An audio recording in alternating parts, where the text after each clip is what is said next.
I'm just saying, dudes. The quicker you get down with the AI, the quicker we assimilate.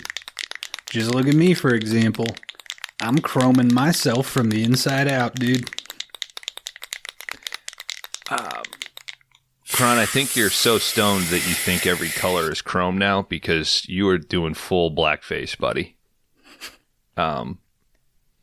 It works the best. It's unfortunate. Yeah. You need to go home. I think you've got, I don't know if it's fucked with your brain or you've now powdered your eyeballs so much but it's jarring. Looking at you is jarring. You what? We've been bringing in a new kind of clientele, though. I think it's working for somebody. Dan, that's the thing is like, I'm not even mad that he's high, right? I myself, I'm an addict. Once an addict, always an addict. But it's just it's the color choice. Like, he doesn't care anymore. It's on sale. Do we It's need on sale. Exactly. Do we need to buy color spray paint for him to huff? You know, blues and I almost said yellow. That would have been. Let's just stick with white. Let's just stick with white spray paint. Can I tell you the truth? You should always tell the truth. Once you go black, you never go back. You're talking about spray paint, right? Yeah, of course. Okay. You guys want to pull? Nope. No. Nope. All you, buddy. Somebody's got to run this store. I only do bathroom beers. I told you that at work. Yeah. And I've been clean all month. No heroin, Yeah, no bathroom beers, nothing. Well, I'll do a beer if you guys want to do a beer. The problem is, for every beer you do, you say like, "Oh man, it would really go great with this," and then you go upstairs on the roof. Yeah, it's nice up there. You're like a soccer mom, like, "Oh, I only smoke when I drink," and you're paying $10 for a pack of Marlboro Lights. You drink, 6 beers and smoke 2 cigarettes. Mm-hmm. Just stick with the paint and save the beers for Dan. Okay, but I can't smoke because it'll create a fireball inside my body. Kron, There's so much paint and it's so flammable. Shut up. Did Dan just pull out a little Gideon's Bible? This is an intervention. No. And I'm trying to tell you that I love you, so shut the fuck up. Are you ready? Okay. Kron, over the last year at the store, your work has fell. Our friendship has fallen. You're huffing it away. You're huffing away your life, your career, and it's not going to end well. As of today, I am begging you to please stop with the paint. Take my hand. Take his hand, dude. Take my hand. Why is it sticky? Pull it. That's your hand that's sticky, bro. You're so fucked up, you don't know where you Pull stop. And me towards Dan you begins. so we can embrace. Okay. I just farted. Damn it. You idiot. Totally fell for it. So no. Go put the porn away, dude. Okay, fine. Yeah, who gives a shit? Just pick a different paint color. Corner. That's the intervention. Pick a different paint color. Nobody cares. I don't want to Read before you buy. The other ones suck. If you need an extra $1, I'll give you a fucking $1, man. Like shit. If it bothers you enough, you go pick up a pallet of spray paint. I'll do whatever's hanging out in the back room. Picking up a pallet. I'll pick up like 2 cans. Pick up a like, pallet. Jesus Christ. 2. Maybe we do need to have like a real intervention. Well, how are we going to get that back to the store? We need like a fucking actual big rig. I can't go to the store and buy Sudafed without my ID.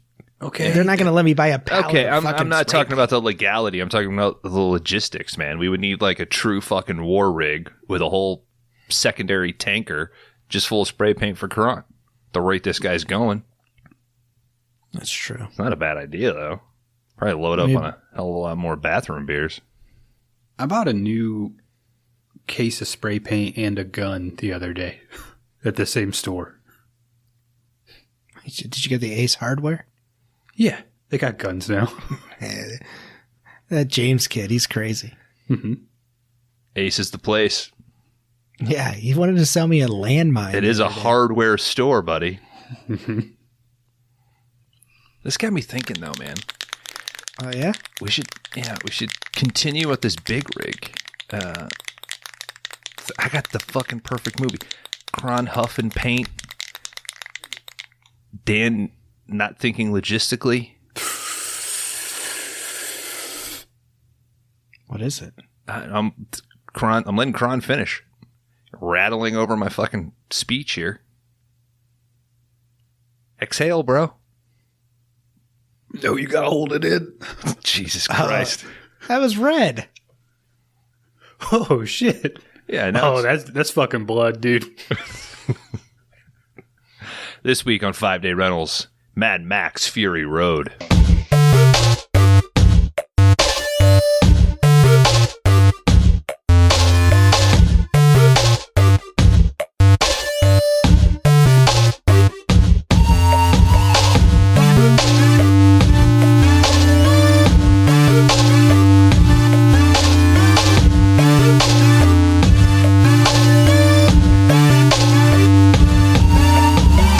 Welcome to 5 Day Rentals, the video store podcast where each week one of us takes a crack at picking a flick that we think meets a fun, non-genre specific category. And this category is Big Rig 7, The Revenge 4, The Return something. It's so convoluted. All that matters is we're talking big rigs again, dude. It's Revenge 4, The Return of Big Rigs. Okay, yeah. Rolls right off the tongue. Yeah, I wasn't that far off. I am Bones, the host with the fucked up throat. Apologies ahead of time. Joined as always by my two war boys, Kron Howard, Laundry Dan. How goes it? Good. What'd you do to your throat? 100%. It's just allergies. I think I took 2 COVID tests, but I think just doing some let's just lift the veil, doing fun outside stuff over the last week. Post-nasal drip, my sore throat just got so bad I had to leave work and gathering of the juggalos, medicated and slept through the day. Maybe you're brushing too far back. You've been just shooting an allergy pill every day?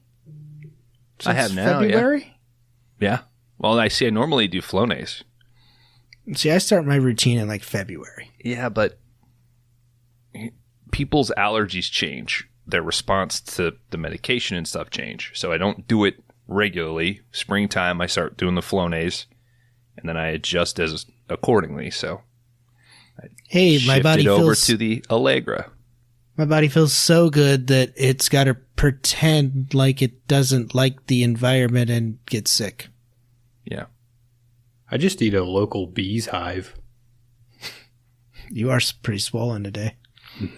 Here's the deal, though. Like, if people don't get allergies, that means they're just okay with, like, trees jizzing all over their face and stuff, right? Like, oh, my allergy, I don't have allergies. Oh, so you're fine with just, like, vegetation ejaculating all over you. We've had this discussion. Yeah, I know. So I'm trying to feel empowered with my allergies. You know where I would not have to deal with allergies? Arizona. Yeah.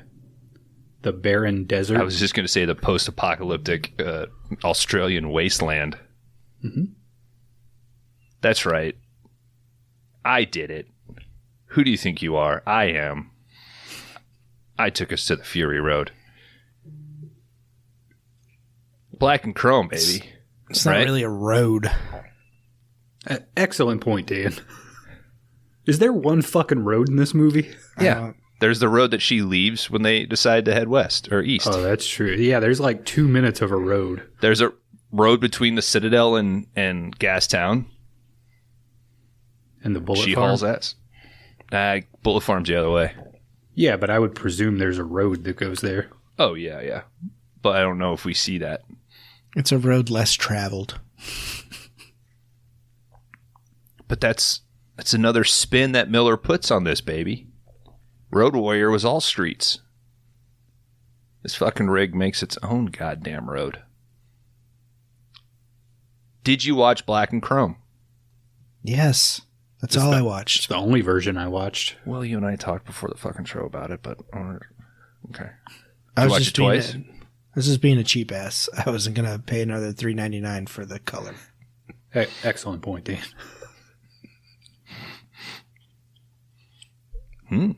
Because you didn't buy it, rip it for us. You could have it. I bought it on iTunes for $9.99, and I have. You could have recorded it on your phone and sent it to us.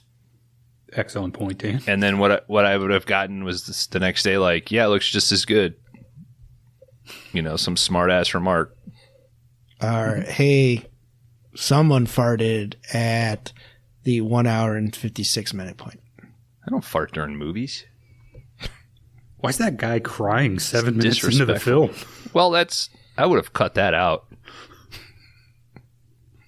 Why does the audio drop out at 7 minutes in? Yeah. Hey, pizza guy. You guys don't cry at home? You guys don't just sit around and cry? I don't have a tip, but I'll show you my dick. Like, what the fuck? I have a tip on my dick. You showed the pizza guy as a tip. You wanted to show him your Johnson. Yeah, whoa. But that dick has a tip on it. Whoa, where's your tip, dude? He got a tipless. You just pulled out a giant thumb? You're all shaft, dude. Fucking kill me, dude. Breakdown was a lot of semen. And I'm not talking about guys in the Navy. You mean that was a jizz-heavy episode? Yeah. Fully loaded? I didn't lead us there.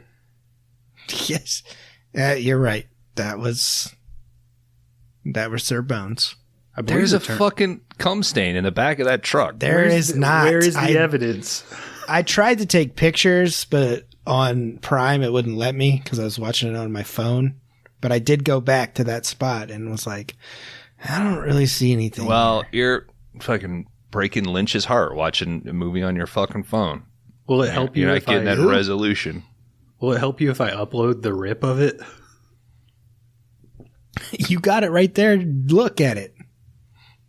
Well, I have it here, but I can't see what Bones sees. I didn't see it the first time. Well, you take a gander at it and do your own investigation. I've taken a gander. There's no evidence.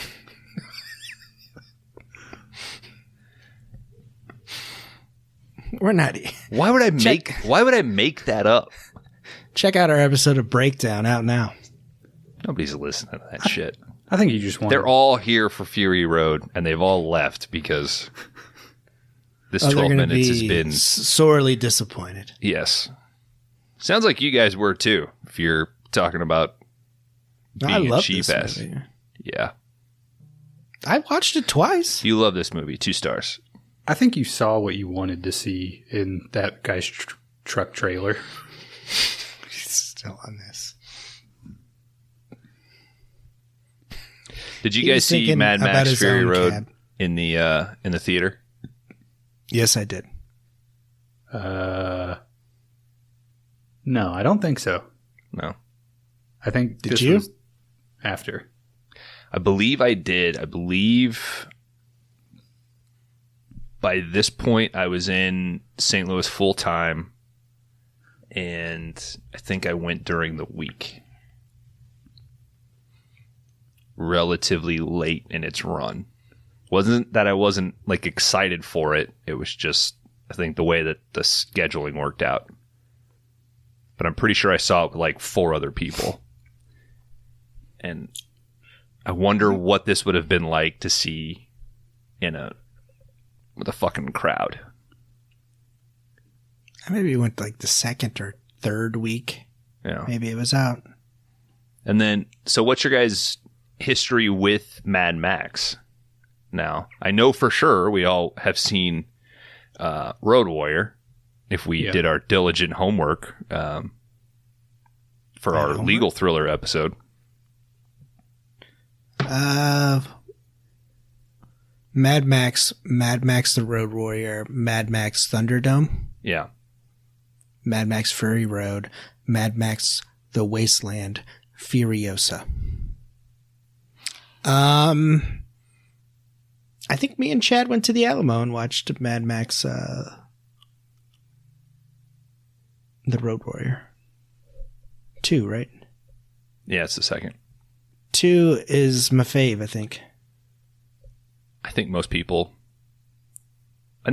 come down on Road Warrior or Fury Road. But there are a lot of the same shots, it seems, in Fury Road. Paying respect. For sure. Yeah. I guess. I watched Beyond Thunderdome a lot as a kid. I don't think I've ever seen Beyond Thunderdome. Really? I've seen 1 and 2 like multiple times, but I don't think I've ever seen 3. I think I've seen 1 less than all of them. It's one's almost like just like a biker gang, it seems like. Oh, it's tough to go back. Like if you don't really need to watch the first one. Like you can just start with 2. I would agree. And quite honestly, you could skip Thunderdome. You could just go right from Road Warrior right into this. But I still think there's badass shit in Thunderdome. R.I.P. fucking Tina Turner. Yeah. Yesterday. Mm-hmm. Real rock star. Yeah. You know her career. Tina Turner song? Didn't start till she was 40. Oh, that was like her first hit. We've got a chance, dude. We're starting, yeah. We've got a chance. I don't know. Ain't No Mountain High Enough? Was that her? I think that was the Temptations. She probably sang it, right? She probably sang that song. Dan, did you hear the Ghost cover of We Don't Need Another Hero? The theme from Mad Max Beyond Thunderdome? Is that on the new EP that they just released? Mm-hmm. No, not yet. I haven't got to it. Okay. It's pretty fun. It's on there. I just haven't played it. It's pretty fun. Any other random Mad Max stuff we need to talk about? This is going to be a beast of a breakdown, so. I was thinking River Deep Mountain High. That was a song Too late. She had with Ike. I'll allow it. Too late. Out of bounds. Okay, fine. Over the line, Kron. All right, I accept. All right. Kron say private dancer. Private parts. WNBC. No, it's WNBC.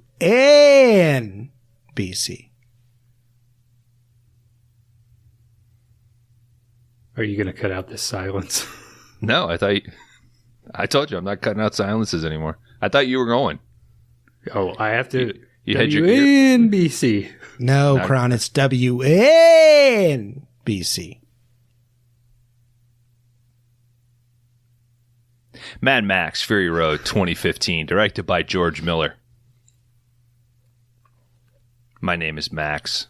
My world is fire and blood. Once I was a cop, a road warrior searching for a righteous cause. As the world fell, each of us in our own way was broken. It was hard to know who was more crazy, me or everyone else.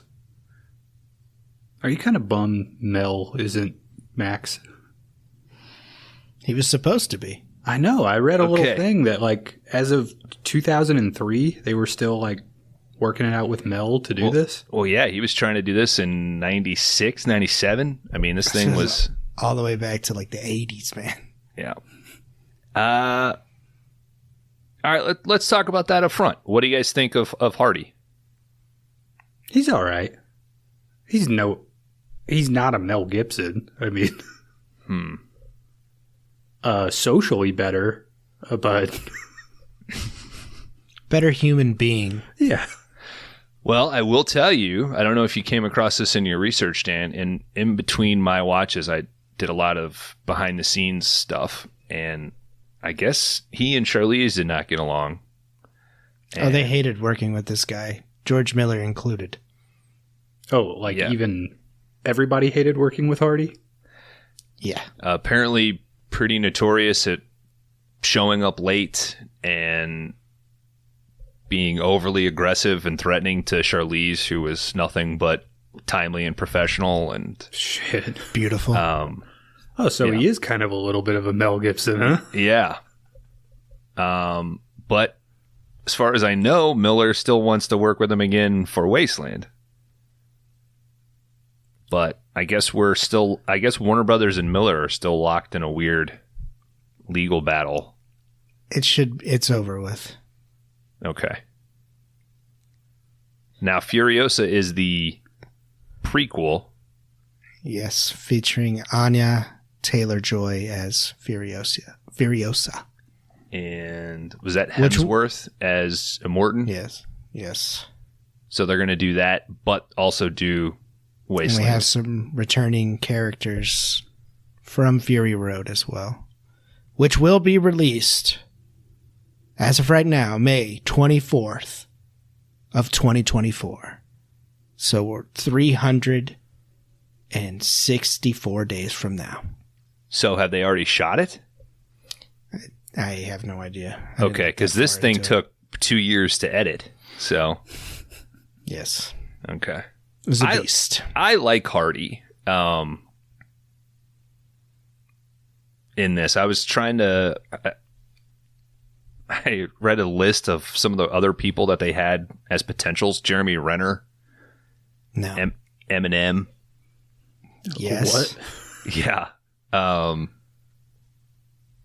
don't know. I had a tough time thinking of anybody else but Hardy. Maybe Bale. I think it would have been cooler to see Bale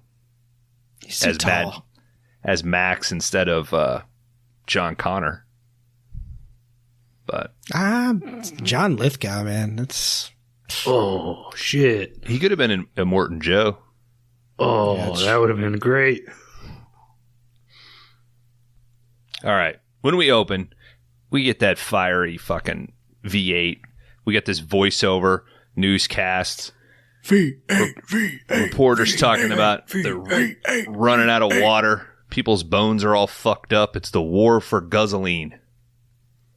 We finally see Max. He stands over this valley. He quickly catches a two-headed lizard, eats it raw. Instinctually, hears something coming up in the distance. He loads up his V8 and he takes off. He's quickly overtaken by a gang of war boys. We've got these grenade lances that they throw right into his right rear. He flips over. It's great. It's all in like 2 shots, I think this chase is. Rob Zombie climbs out of his car and he's quickly captured. Is there like a War Boys thing in Thunderdome? I don't think so. No. So that's all just an invention of this movie. Yeah. That's Immortan Joe's sort of army, the War Boys. Who played Toe Cutter in the original. Yeah. Who's passed away now? More voiceover from Max. I am the one that runs from both the living and the dead, hunted by scavengers, haunted by those I could not protect. So I exist in this wasteland, reduced to one instinct: survive. So we got Max. He's chained up. He's getting his hair cut and his medical chart getting tattooed on his back. This is what I could make out. No lumps, no bumps, 2 good eyes, piss okay, genitals intact, multiple scars, heals fast, O negative, high octane, universal donor, lone road warrior, likes V8, no supplies, psychotic, keep muzzled. He's about to be reference to the tomato drink. That he likes that? Yeah, that he likes V8. Mm-hmm. He's just walking around popping people in the forehead. Love a Bloody Mary in the morning. He's about to be branded, but he runs off, tries to get away. He's chased by multiple war boys, but he's eventually caught again. Kind of cool. He opens up this like shaft door and he realizes that he's hundreds of feet up in the air. We see a big scale of the Citadel, green up top. These sort of like rock towers. I don't know. It looked black and white to me, dude. Yep. Yeah, I didn't see shit. He tries to swing out on this hook, but as he swings out, he swings right back in. I like this chase. That was good. This is, you got to be okay with the speed ramping. And I would say, I think the speed ramp looks great in the black and chrome. Sometimes in the color, it looks a little odd. Now, it was Miller's intention to do black and chrome, correct? He pitched this as black and white. I don't know if that's true. Was like, no. What I read was that he had like wanted to go back as far as part 2 and put out a black and white version. And this is just the one that was successful enough at the right time that the studio thought it was in their best interest to do a black and chrome version. Well, but I didn't see anything where he pitched on the front end, I want this to be black and white. I thought that's what I read. And then they were like, color it and then we'll release black and white. Huh. And he said, well, fine. It's going to be the most vibrant colors and shit then. So I don't know. I mean, he was born in 1945. He might not know himself. Well, in his little introduction on the version that I have, he even says like he was watching. I think it was Brian May that was doing the score for Road Warrior. Yeah, Queen. Yeah, that as they were scoring it, they were watching a black and white projection of it, and that really popped to him. And he always thought like the current state of post-apocalyptic stuff is so washed out and gray that you may as well do it black and white. And he always thought like, well, it's one or the other. Like to your point, Dan, it's either going to be so super bright and dynamic or you wash it out. I would recommend that if you have not seen it in black and chrome, it became sort of an inside joke with us forever. Watch it. The next time you watch it, if you haven't watched it in a while, watch the black and chrome. All right. I feel like some of the action here too looks, it's like he shoots it the way that you would see it in like a taping of a theatrical presentation. Like it's not shot, I guess, like I would think of movie action. It's shot like I don't know, like you would see a play or something. I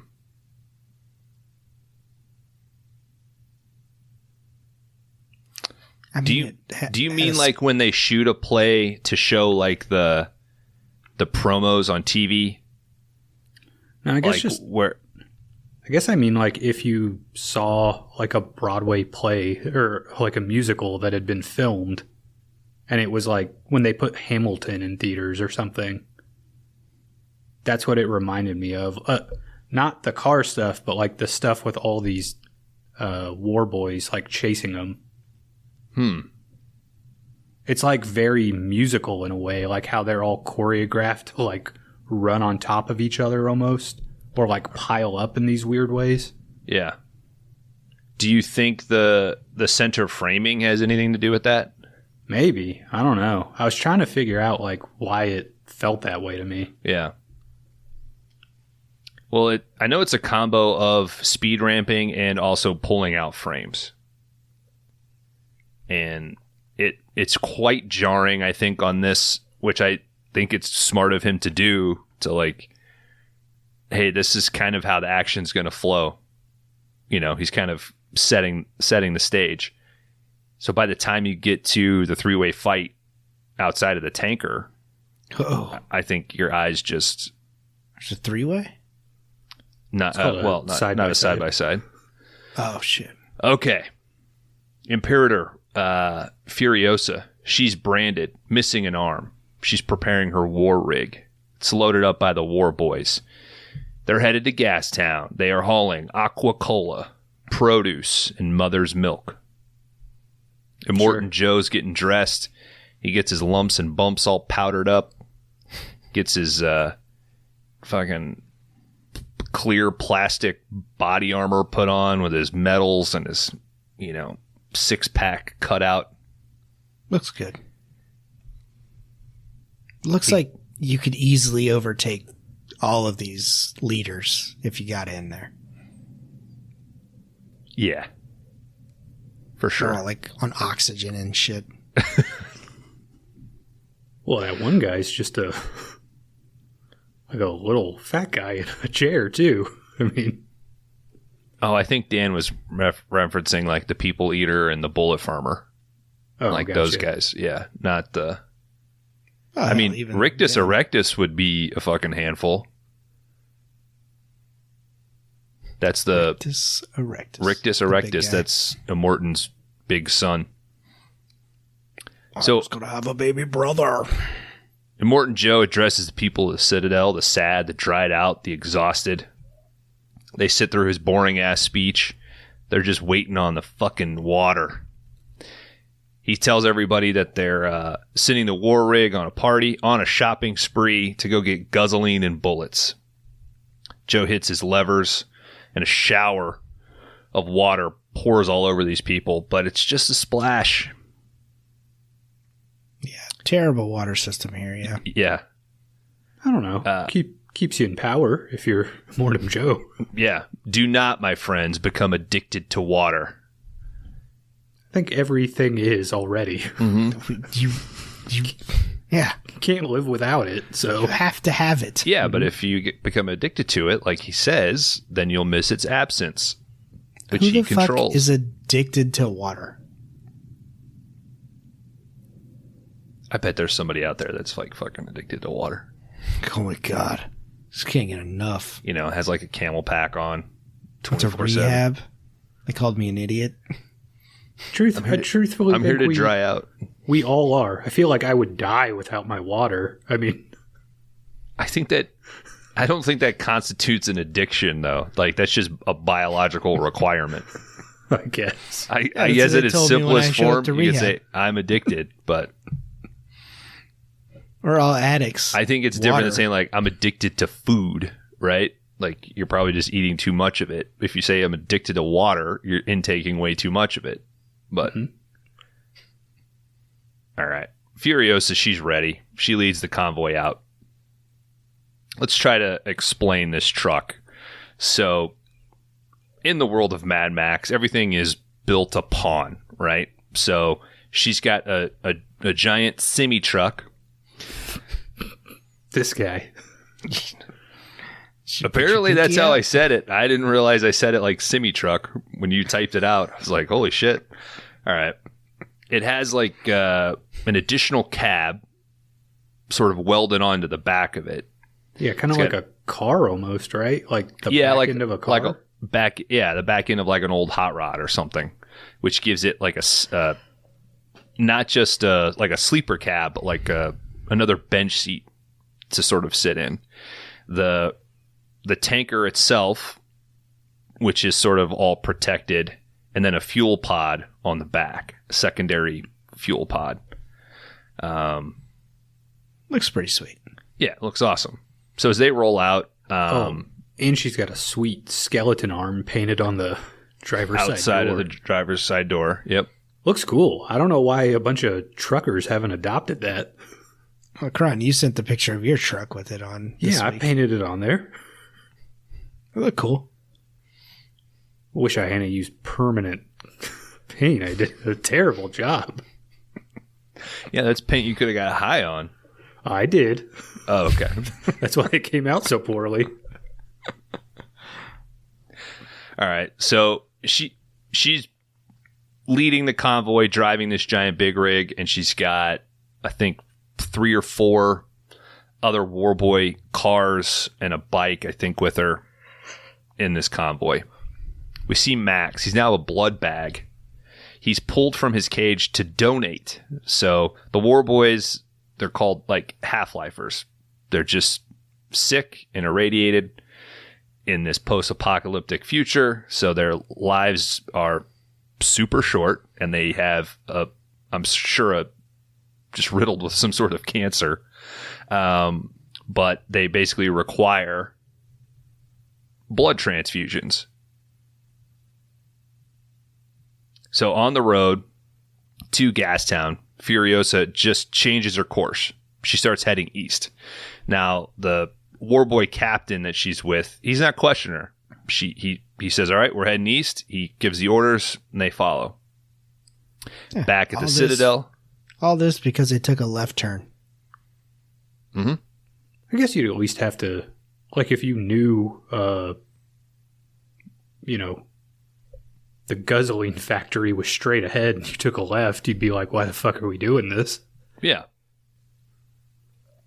So we see Immortan Joe at the milk factory, which is basically what we do with cattle. They probably keep some women pregnant, so they are continually lactating. And that seems to be one of their production facilities. But Immortan Joe's little spotter, and I mean little, I read about this guy. He has the thing that Samuel L. Jackson had in Unbreakable. He has, like, his bones are super brittle. Oh. So hero? I was about to say, yeah. This guy's unbreakable? No, he's very breakable. So good performance from him. He plays like the spotter. He's in this cool little chair that kind of hangs, and he's watching the convoy. He sees that they've gone off-road. Joe immediately freaks out. He runs past some produce, and he goes and he checks his vault, which is kind of a classy little sex chamber, I guess. There's all sorts of stuff written on the wall, like our children will not be war criminals, or who killed the world, all this stuff. He calls for his ladies, but he's greeted by some old lady with a shotgun. She tells him that they've all ran away. We're back at Max. He is hooked up to a war boy named Nux. This is Nicholas Hoult. Is that his name? Yeah. That's correct. He MVP of this movie, I think. I think he does the fucking best acting in the movie. Yeah. But anyway. I think his character also has the most to kind of do. Like, the most to change, the most to go through, in a way. That's an excellent call, Kron. I think that certainly why he stands out. Yeah. Yeah. Maybe if they were giving out Oscar nods for this movie, which they did, but not for acting. Yeah. He would be the fucking lead. Yeah. I would. Because he has the most lines of dialogue. This movie is not about dialogue. This movie's about fucking action, bro. Anyway. Nux is hooked up. He's getting his transfusion from his fucking blood bag, which is Max. He hears the war drums, and he sees a bunch of other war boys rushing in and out, and they are praying at the altar of the V8 and grabbing their steering wheels. Nux stops his Lancer slit, and he's like, what the hell? You're running off with my wheel. And one of them says, like, it's fucking Furiosa. Like, she's gone off the rails. Like, they're leading a war party. We're going after him. Nux is like, well, fuck, I want to die on the Fury Road. And his guy's like, if you can't stand up, you can't do war. Take a shot. It's the title of the movie. Yep. Oh, shit, dude. Yeah. Well, Nux is like, well, fuck that, dude. We'll just bring my blood bag. We'll just chain him up to the front. So they tell the organic mechanic to hook it up. And sure enough, they fucking chain Max to the front of this car. And in these sequences, this is definitely not Tom Hardy's voice in a lot of these scenes. And I get that you got an ADR, but somebody other than Tom Hardy does, I would say, half of the dialogue for Mad Max, and it's quite jarring. Joe's convoy sets up, and goddamn, we finally see the Doof Warrior, that hanging guitar player. Worth a whole point. The Doof Warrior? Yeah, I don't know. I feel like if everything in this society is all built on like maximizing your limited resources. I don't know if building a amplifier vehicle is the best, investment of your precious guzzling. Kron, how badass would your day be if this followed you around? It'd probably be annoying as hell, to be honest with you. Damn. Fucking rule, dude. Seems like Kron's not about morale. I'm not going into battle. I mean... You just going to work? That'd be cool as fuck, dude. Yeah, but then it's like, oh, I'm sorry, I can't turn this off. Like this... No, he only plays the same 6 minutes on a loop, so...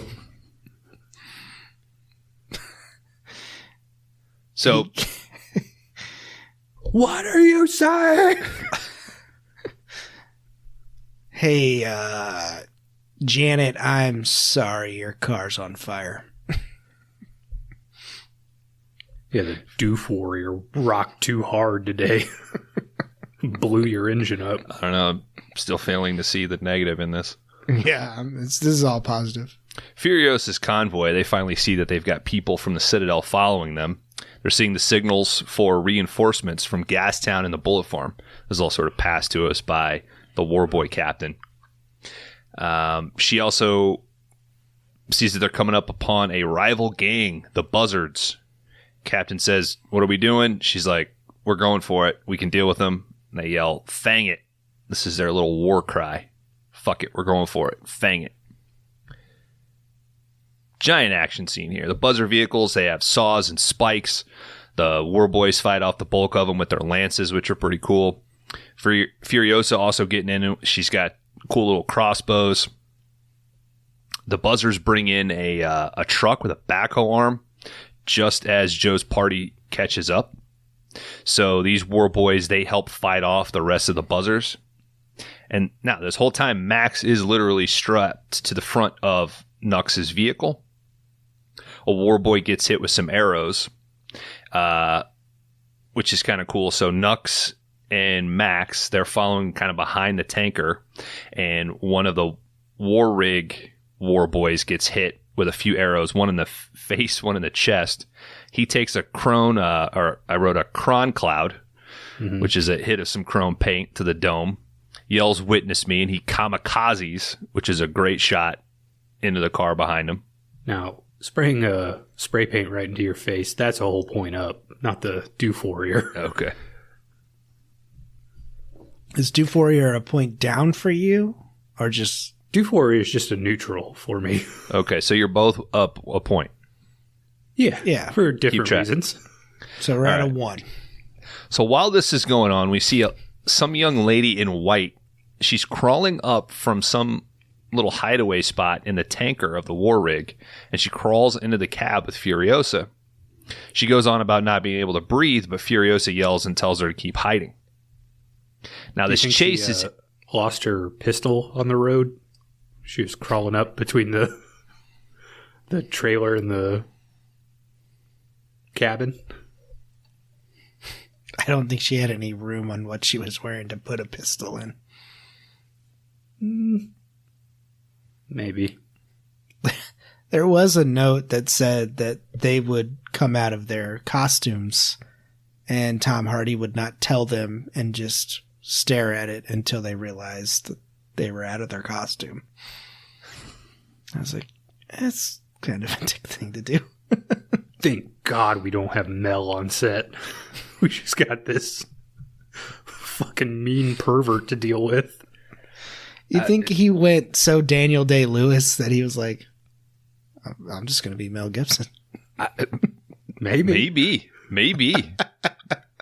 Maybe in his memoirs he'll write out like, I'm just going to make them fucking hate me. Like, this is going to be my approach. Like, they want a rabid dog. I'm going to play a rabid dog. Maybe this is what the role of Mad Max does to people. Oh, yeah. In 10 years, we're going to get a leaked phone call of Tom Hardy yelling at somebody. You can't pull me over, sugar tits. That too. All right. So this chase is heading towards this giant electrical sandstorm.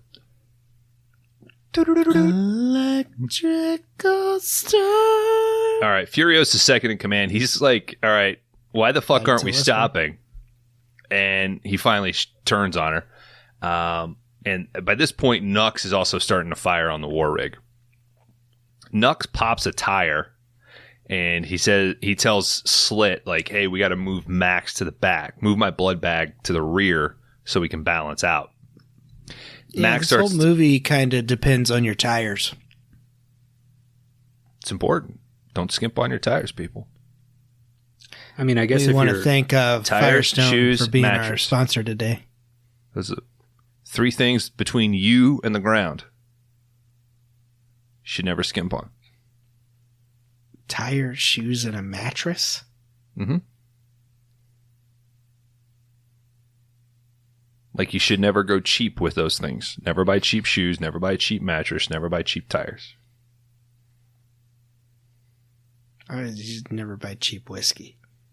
Does it work the opposite way? Like, do you buy just shit quality hats because they're the furthest up? Yeah, who gives a fuck about my hat? Yeah.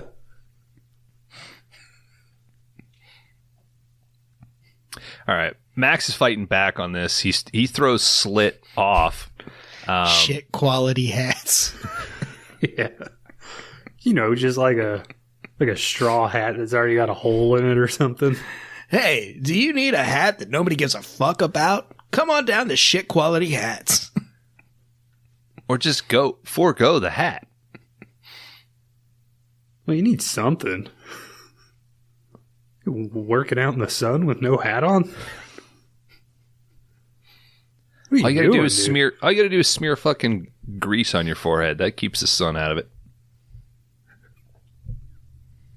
Rudy looks fucking cool. Disco cutie. I feel like one shit quality cheap hat would be still more expensive than all that grease over time. Grease is self-perpetuating, though. Shit quality hats would be so cheap, but then it would be like the coolest thing ever. So it would just, by the end of it, we'd be charging like $60 a hat. Because everybody would want one. Oh, it's a shit quality. All right, Max is having to ride out this storm from the back behind Nux. Furiosa, she's able to fight out the last few cars. It looks fucking cool. The bikes hit the electrical storm and they get blown off. The cars kind of manage for a little bit until she kind of bumps them, throws them off. They go flying into the air. Looks fantastic. Nux is the last one left. I didn't think everything looked awesome in black and chrome, but there's like a wide of the sandstorm. Yeah. Like, I thought that looked awesome. 100%. There's some stuff that like really works in the black and chrome version. Mm-hmm. I'll agree. Nux starts filling up his car with fluid, like turning all sorts of knobs. He's just going to kamikaze this shit. What a day. Oh, what a lovely day, as you've seen from the memes. He hits a fucking another... blew up like super quick. Yeah, Kron cloud, turns around to Max, yells, "Witness me." Max realizes what he's going to do. He starts punching through the back glass. Nux is about to blow up the car with a flare. Max grabs it, manages to stop it. But at this point, the war rig smashes into them, and they go fucking flying. Realistically, no way Max survives this. But what do you know? He slowly wakes up later. Eventually pulls out the needle from his neck, and he realizes that he's still connected to Nux. So his chain connects to his face mask, which is made out of like a garden fucking, what do you call it? Like a pitchfork or something. You can still see like where the wood handle would connect into it. But that chain runs off of that over to Nux, and woven in that chain is the blood tube. So he pops that. He goes over and realizes he needs to disconnect from Nux. So the first thing he tries to do is blow off Nux's arm with the sawed off, but it misfires, doesn't work. Then he decides to try to start chewing his fingers off, I guess, so he can pull the chain off. Nux is still knocked out this whole time, but now at this point, Max gives up and he notices that there's something in the distance. So he picks up Nux and has to pick up the car door, which the chain is going through, and walks towards the war rig. At the war rig, we see Furiosa cleaning off the air intakes, and we see the rest of the ladies in white. These are Joe's breeders, for lack of a better term. These are his beautiful wives, one of them being particularly pregnant. They're all cooling and cleaning off. Max reveals himself. He holds them all at gunpoint. He wants them to use the bolt cutters that they've been using to cut off their chastity belts, which look fucking gnarly. Mm-hmm. One of these girls tries to hand it to Furiosa, but Max isn't playing that shit. And also, why would you give it to the person with one arm? Because you think Immortan Joe is ever drunk one night and forgets to take that belt off? Yeah, maybe once. That's something you do once. I don't think they're going to tell him if he does, Yeah. Mash your dick right into a spike. I mean, yeah, you did it to yourself. Have you seen some of those like gnarly anti-rape spikes? I don't know if they're like actually on the market, but no. Why'd you present it like I'm an insider in the industry? What are you looking at? I just what are you looking at? You come across stuff, man. All right. We haven't put them on market yet, but here's a pamphlet. 2024 They're just is too launch effective. date. They're too effective, dude. Technically, they're only legal in Arizona right now, but brutal. We're working on the patent. Yeah, he stops them from giving the bolt cutters to Furiosa. No rape and no allergies. He tells I forget her name, the taller blonde one, to come over, but she's like too weak to cut the chain that he's like holding out. She takes way too much time, and this delay allows Furiosa to run up and tackle Max, and we are, I think, maybe the best scene of the movie is this fight. So Max still being chained up to Nux. The girls are trying to help Furiosa as much as they can.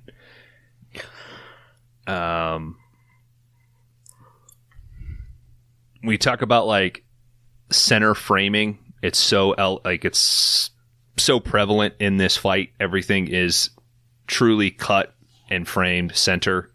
The action is super concise and clear, and it's just great staging. So Nux is still knocked out. Max still being chained to him. Finally, Nux sort of wakes up. Nux just immediately kicks into helping them. So they're tripping Furiosa up with the chain. Furiosa breaks a little like skull enclosure that she has underneath the tanker, which reveals a gun. They start fighting for the gun. Max stops that. The clip gets thrown out of the gun. Furiosa almost shoots Max with the round that's chambered. The girls and Nux are fighting over the clip. Finally, they sort of roll over. Nux and helps Max get the clip in. Max does a cool like John Wick sort of chamber against his leg. Fires around Furiosa's head. Wastes 3 bullets instantly. Well, yeah, he's establishing that. All right, calm the fuck down. How many cuts do you think are in this movie? There are cuts on what would normally be a single shot. And it's really noticeable on when he's pulling Nux out of the car. The camera kind of trucks up a little bit, and then there's a quick cut, and they're like 10 degrees over. And I think it's just like, oh, that first part is the better take, and that second part is the better take. And if you're not looking for it, it moves really quick. But in the black and chrome, I really do think a lot of them are a lot more prevalent. Yeah. And with you trying to do center framing for everything too, it's kind of jarring. It's just so, I feel like there are points where, I mean, I think all the quick cutting maybe helps the pace of the action to a certain extent, but at the same time, it's like, I feel like there are parts where you get 4 cuts in a single second. You know, it's just like, it's like a gun firing or something, you know, it's like, and I don't know, man. It's like, it's stylistic, but it's like jarring at a certain point too. It works for me. I mean, the logic behind it being if your eye doesn't have to bounce, you know, left to right between cuts, if you can always just watch the middle and get the entire picture, right. I think it works beautifully. I agree with you that it's a stylistic choice, but I would say it's a hell of a lot easier to follow than a lot of other modern action cutting. So I just wish it was one or the other, like doing both.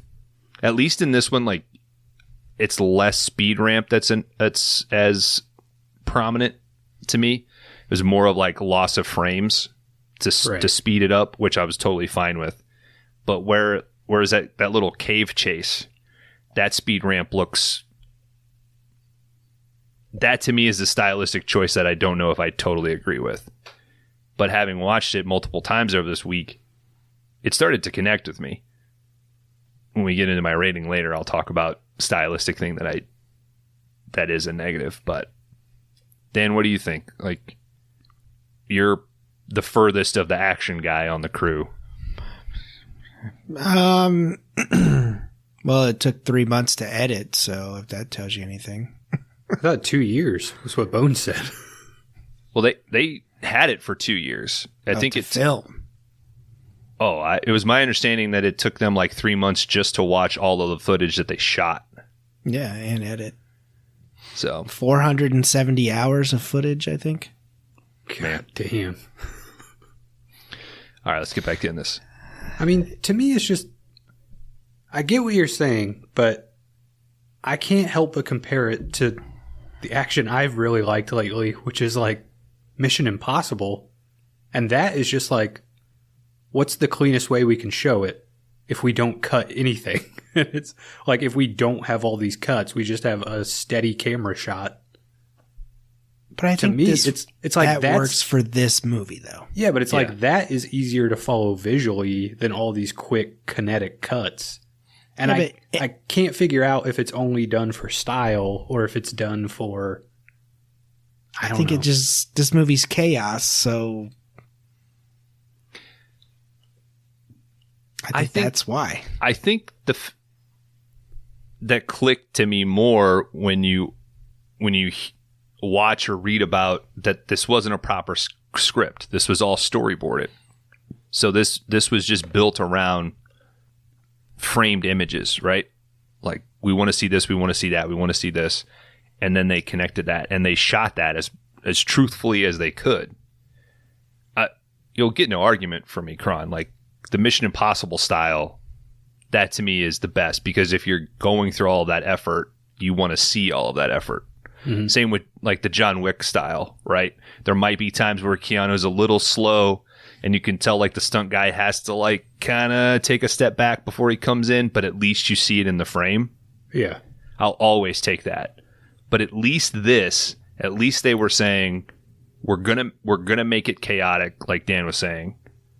But if we choose to make sure that everything is center frame, we can be as fast as we want in the cuts to make it seem even more kinetic, and you can follow it. Mm-hmm. And it works for me. You know, it's not a Bourne Identity fucking shaky cam. Yeah, it's definitely, you know. Yeah, it's not like a shaky cam thing, but I don't know.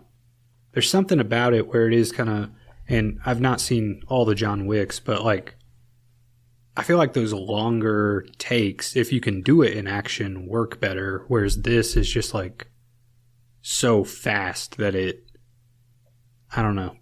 It's like disorienting. But I get what you're saying too, because most everything is just in the center. So it is like no, just stare at the center of the screen and you're good. Like, I get that aspect of it. I don't know. It's weird. Do you, sorry, go ahead, Dan. I didn't say anything. Oh, I thought you were. I do think, though, that you also get a good balance whenever you do cut out. So, like, later on, there's a great scene with Max having to climb to the back of the rig to go plug the fuel pod back in, and you're able to see Nux crawling underneath the truck. So I think there's enough balance of true scope shots. There's one later on when Max is on one of the poles, and you see him kind of come up left a frame and then go over into right a frame as that big explosion's behind. Mm-hmm. So at least to me, there's enough balance. If the entire movie was like this fight, I would agree with you. Like, oh, that stylistic choice is such a bummer because you are filming all these trucks out in the desert. Let me see that. But because I do get to see enough of that, it worked out for me. Maybe that's honestly more of our disagreement, because I feel like that, to me, is there's not enough of that in the movie. Like I was saying, the shot looks really good where it's like way far back and you see the truck in the sand. Yeah. Or like heading into the sandstorm, because that gives you a sense of like the scope of the landscape. And I feel like there is not enough of that in the movie. Like even on the pole scene where they're fighting, like everything to me, it's like so tight on the action. Yeah. Whereas there's not enough to show you like this is in a giant fucking desert, you know?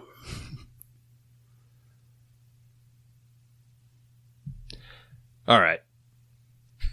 So they get the girls at gunpoint, but they all realize that Joe's war party approaches. One of the girls says something about a green place. Max attempts to hijack the rig. He ends up actually grazing one of the wives in the leg with a bullet because she's like, I'm leaving. And he sort of fires at her, just hits her in the leg. He gets the rig and drives off, but it shortly shuts off after that. And the girls run to catch up. Furiosa says, kill switches. I set the sequences myself. They get a little back and forth. Who can come? And Furiosa basically says, like, I'd say you have about like 5 minutes. Do you want that thing off your face? Basically, she's got all the cards. So Max reluctantly accepts and all the girls can load in. While the girls are loading in, Max ends up collecting like a lifetime of guns throughout the cab. He just pulls up this handbag and starts filling it with all of Furiosa's fucking hardware that's just stuck around the cab. I like that scene. It's like he keeps seeing them and he'll point and be like put that one in the bag. Yeah. So, but also Nux, who is behind them, he manages to get up and jump on the back of the truck. The girls start talking shit to Max. One of them calls him a crazy smeg who eats schlange. That means penis, by the way. I looked that up. I didn't need to look it up. Oh, okay. A lot of girls. I didn't know. You enjoy schlange? No, a lot of women have told me I've got a crazy schlange. Well, yeah, it's curved. Mm-hmm. Upwards. Scaled. They give Max a file so he can start working on the lock. So for the next few minutes of the movie, Max is just continuously trying to file the lock on the back of his mask. Which I think is the best acting here from Mr. Hardy. Just giving him something to do, trying to, yeah. Because he's looking around too. It amplifies like his feralness, of him trying to break that out. The girls notice that they also have a bunch of other people that have joined them from the other direction. They are heading towards this canyon. As they go through the opening, they realize that something is slowing them down. Furiosa says, I think it's the fuel pod. Max climbs out. He goes over. Turns out Nux unattached the airline, so now the brakes are just locked on the fuel pod, so it's slowing them down. Max goes to check on that, and like we talked about before, in these cool wide shots, we see Nux crawling underneath the trailer, heading towards the cab. Nux gets into the cab, but he gets jumped by the girls when he tries to choke out Furiosa. The girls just give him like a quick lesson on how he's a pawn in Immortan Joe's fucking tyranny. They end up tossing him out, and Furiosa is shown by Max that the bullet farmer is now also in pursuit. You know, Fast and Furious really grasped America. Dudes just put spoilers on Mazda 3s and shit like that. It would have been so fun if like this would have just taken over and dudes just started shaving their fucking heads and shit and eyebrows. Just building plastering shit to their cars. Like skinheads? No, that's not cool, dude. Building war rigs out of their vehicles instead of street racers. Fucking hitting spray paint and shit. Mm-hmm. Witness me! Fucking just driving through drive-thrus and shit. You know what? You're just not running in the right circles, Dan. I guess not, huh? We have a community out here. You got hair. Yeah, yeah, but there's like different levels. The Nashville War Boys. All right. The pass that the war rig is heading towards is supposed to be safe passage per a deal that Furiosa has apparently made. She tells Max to hide, and she also asks him his name. He doesn't tell her. So she's like, all right, well, when I say fool, I want you to drive the fucking rig out of here. She teaches him the kill switch sequence. She's like, she says she's supposed to be alone, but if shit goes down, you've got to drive. So the war rig pulls below this rock arch. She gets out. She starts making a deal with these rock riders. They're like, holy shit, you were only supposed to be chased by a few people. Now we've got 3 war parties chasing you. She says, hey, the deal was for 3,000 gallons of gasoline. You got to blow up the arch. I'm here. Blow it. Sadly, the deal goes sour, and the rock riders, they blow the arch anyway, but they take off after the war rig. These guys got like fucking... Damn it. Fraggle Rocky sort of frill sort of uniforms, and they're literally all on bikes, I think. Yeah, they kind of look like Lieutenant Dan, like after Vietnam. So Max is now driving the rig. You ain't got no legs.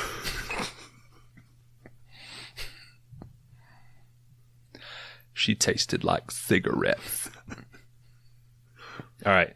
We got our first shot of the bullet farmer. He's lame as hell. He's got like fucking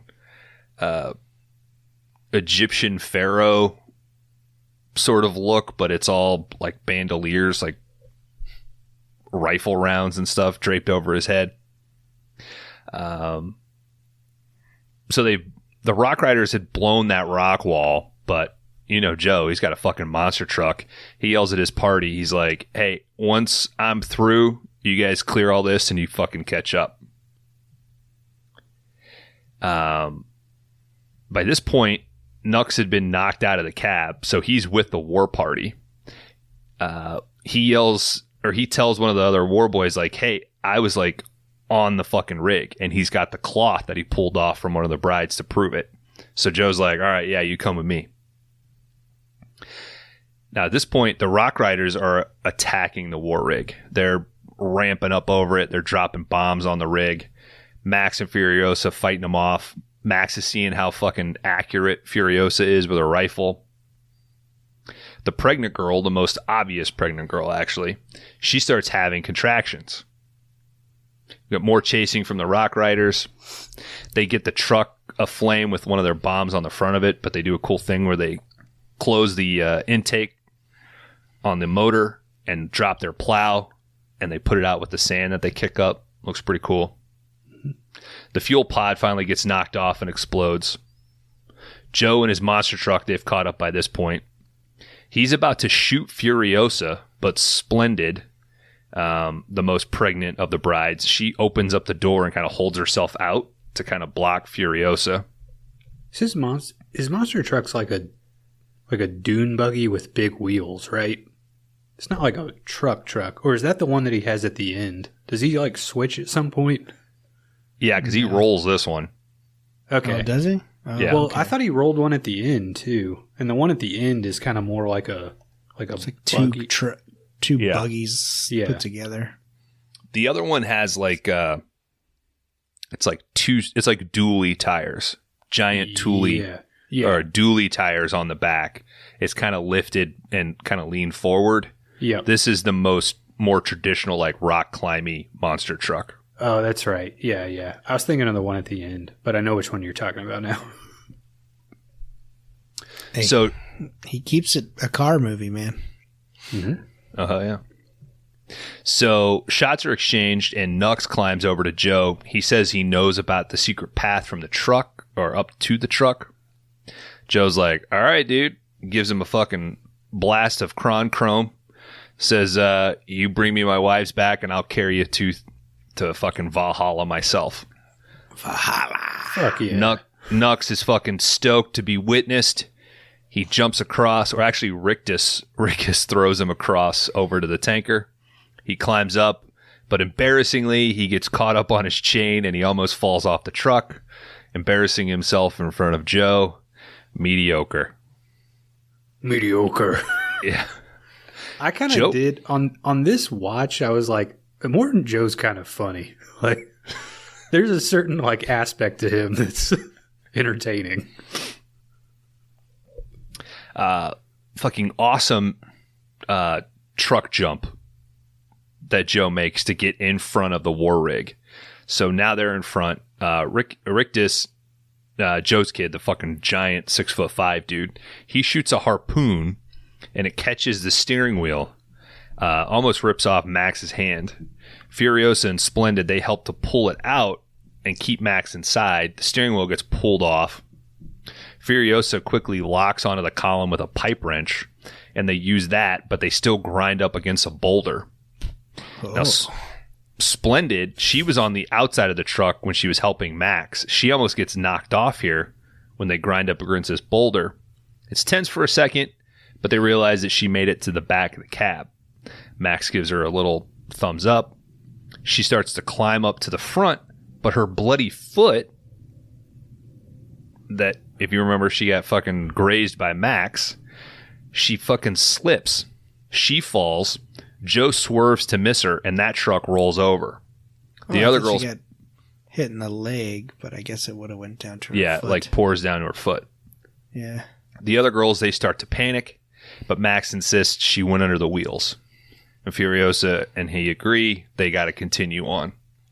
We see Joe carrying Splendid's seemingly lifeless body. This time his the mouth on his mask is open and he's like screaming, and Rictus is just fucking shooting up into the air. Wasting more ammo.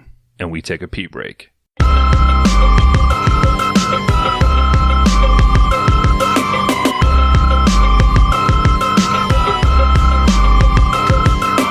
All right, welcome back. Max is, I don't know, basically responsible for killing Immortan Joe's prized bride, but the war rig has gotten away. Furiosa and Max, they deal with the overheated rig while the ladies mourn the loss of Splendid. One of the girls tries to run away. She's hoping to go back to Joe. He'll forgive us. You think Max is to blame? I mean, he shot her in the leg and she slipped on her blood. I really don't think Max is to blame, I think. Kind of sound like a Immortan Joe supporter to me. Immortan Joe 2024? Yeah, you've drawn a line in the sand. Yeah, dude. I don't think he's funny. I just like his politics. Love what he's doing here. No, it's not his fault. Kind of wish there was more of him. I like when he yells mediocre. All right, but the rest of the girls, they managed to get her back to the truck. And in this, Furiosa shows off her sniping skills by being able to take out an approaching motorcycle. We're now into the evening. The redhead of the brides. She goes to do lookout on the rear of the rig. When she does that, she finds a sad Nux. He's embarrassed by his mediocre performance. I think her hair was more kind of gray in color.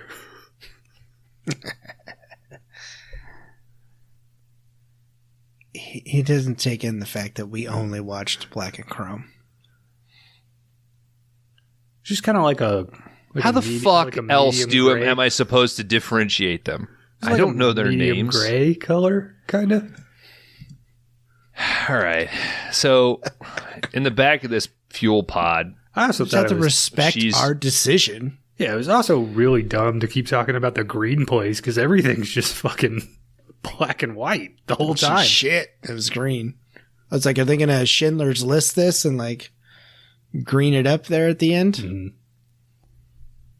Nux is bummed that his own blood bag is driving the rig that killed Joe's favorite.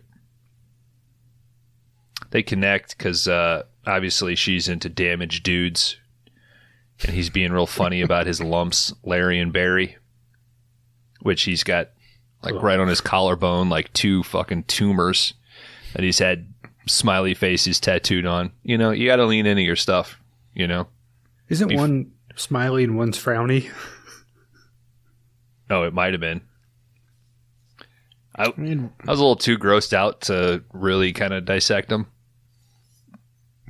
Got to rep what the Lord gave you. Yeah. What else are you going to do in this environment? Would you be war boys or would you just kill yourselves? I feel like I'd be a road warrior, bro. I feel like a war boy, it's almost just more like, oh, you got radiated too much, so yeah. You've kind of fallen into this lifestyle. You fried too much, bro. Yeah, I guess I would wait to see how radiated I am and then decide how to live. I think I'm climbing that cliff and just jumping off. I'm midsummering myself. Yeah, it seems like there's 2 classes at the Citadel, right? There's the poor slaves or the war boys. Mm-hmm. I mean, if you're a female, you hope that you get to be a mother, right? Just sit around all day and lactate. I guess there's more just the milk bar, like everyone and Immortan Joe, and like Immortan Joe decides who gets privileges. Mm-hmm. You control the water, baby. I mean, yeah, he decides who lives and dies, who goes to Valhalla, and who gets to make feast. Did you catch that?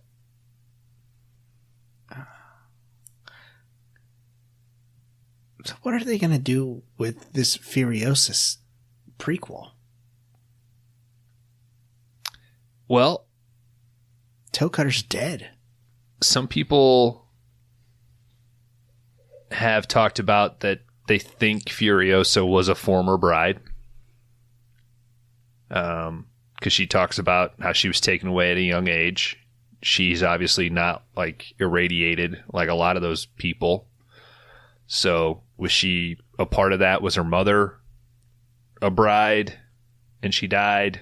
You know, when did she get her status as a imperator?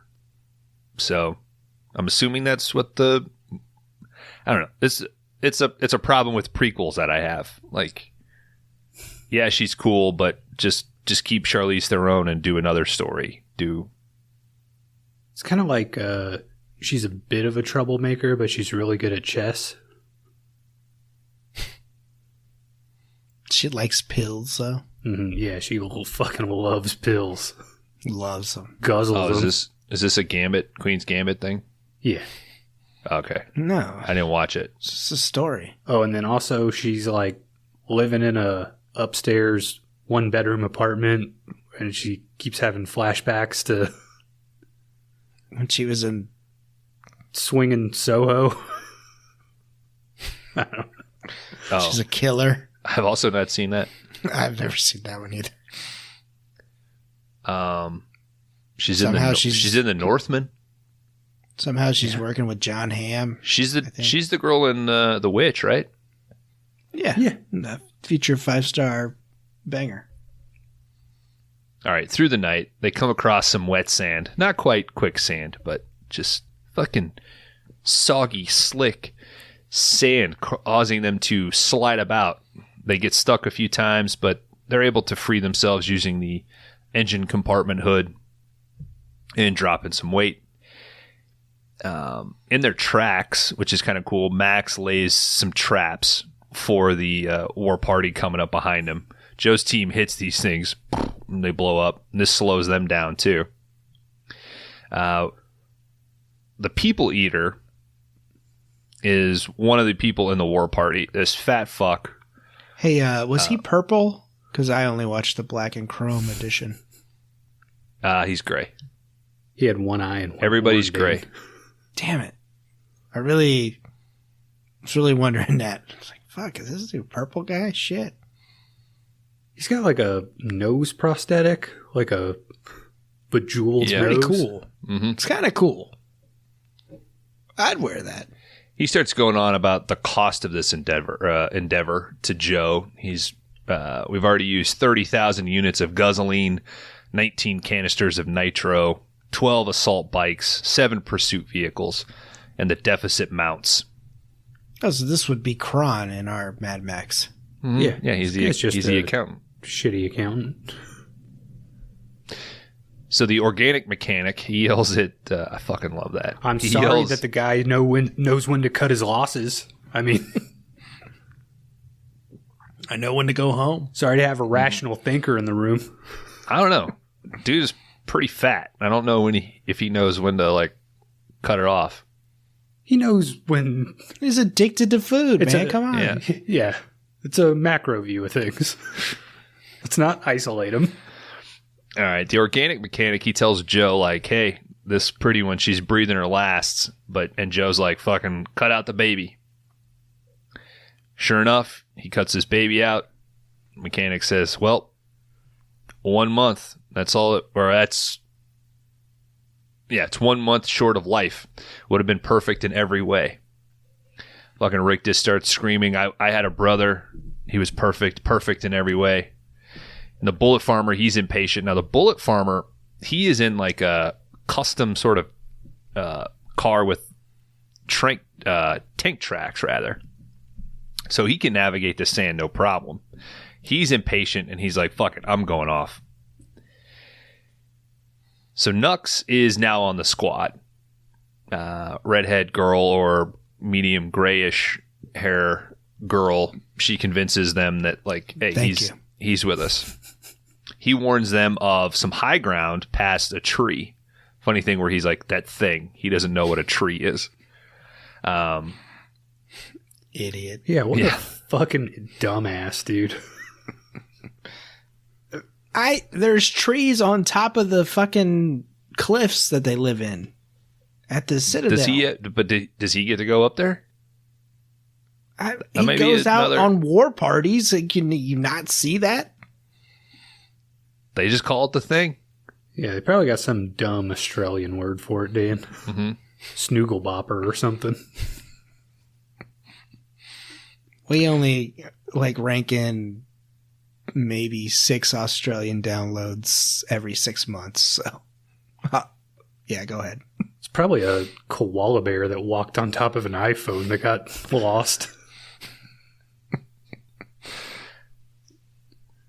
All right, so where are we at? All right, yeah. So the bullet farmer, he's approaching closer. Max, he decides to take a few shots with his sniper rifle. He misses the first few. He sort of realizes Furiosa's the better shot with this thing, so he lets her shoot the last round. She shoots the searchlight on top of the bullet farmer's truck. The shards blind the bullet farmer. Pretty sweet. Yeah. Max and Nux, they winch the rig out of the sand by tying it to that tree that he was talking about. And the bullet farmer, he realizes he's now blinded, just goes fucking full bore, starts yelling, I am the scales of justice, starts firing wildly. They get closer and closer. A little bit of panic. Furiosa eventually helps push IPAs, the rig. Yeah. Mm-hmm. They finally get this thing unstuck. Max tells Furiosa to take the truck a little further down the track. She's like, what are you going to do? He's like, just go I'll meet you. He takes off into the night. We don't see this, but this is really cool. We hear gunfire, we hear an explosion, and while he's doing this, the ladies and Nux, they're cooling off the engine using some mother's milk out of the tanker. Max returns. He's got a proper steering wheel. Yeah. Not your mother, not your milk. He comes back. He gives a steering wheel to Nux. He gives him a boot because he stole a boot from Nux earlier. He's got a shit ton of ammo, and he's covered in not his blood. The rig moves on. They pass a dead forest. It's full of crows and these scavengers on stilts, like a fucking Manson concert. They continue on to where they assume the green place is. Or like the gathering of the Juggalo. Let's not be... that you went to this past weekend. Yeah, that's where you got allergies and a sunburn. Strep throat. No, what's it called when you kiss somebody? Mono? Yeah, you got mono at the gathering. I mean, it could be called love as well. No, it's mono. That's what Bone says. Hey, baby, come over here and give me some mono. Coming at me hard this week. Radiated Juggalo mono. Max is asking all sorts of questions like, how do you know about this green place? It's probably their new single or some shit. Furiosa says that she was born there. She was taken as a child. Maybe it was the Fago scratch. Max not really buying what he's hearing. Oh, shit. You fat bitch, you just kissed me. So it's the next day, the next morning, and the crew see an old electrical grid tower. Atop the tower, there's a naked woman yelling for help, but Max immediately notes this as bait. That's bait. Furiosa approaches and declares herself one of the Vuvalini of the many mothers. Her clan was Swaddle Dog. A bunch of bikes approach, and we get a flock of old librarians and mosaic artists. You guys ever seen a lady's Vuvalini?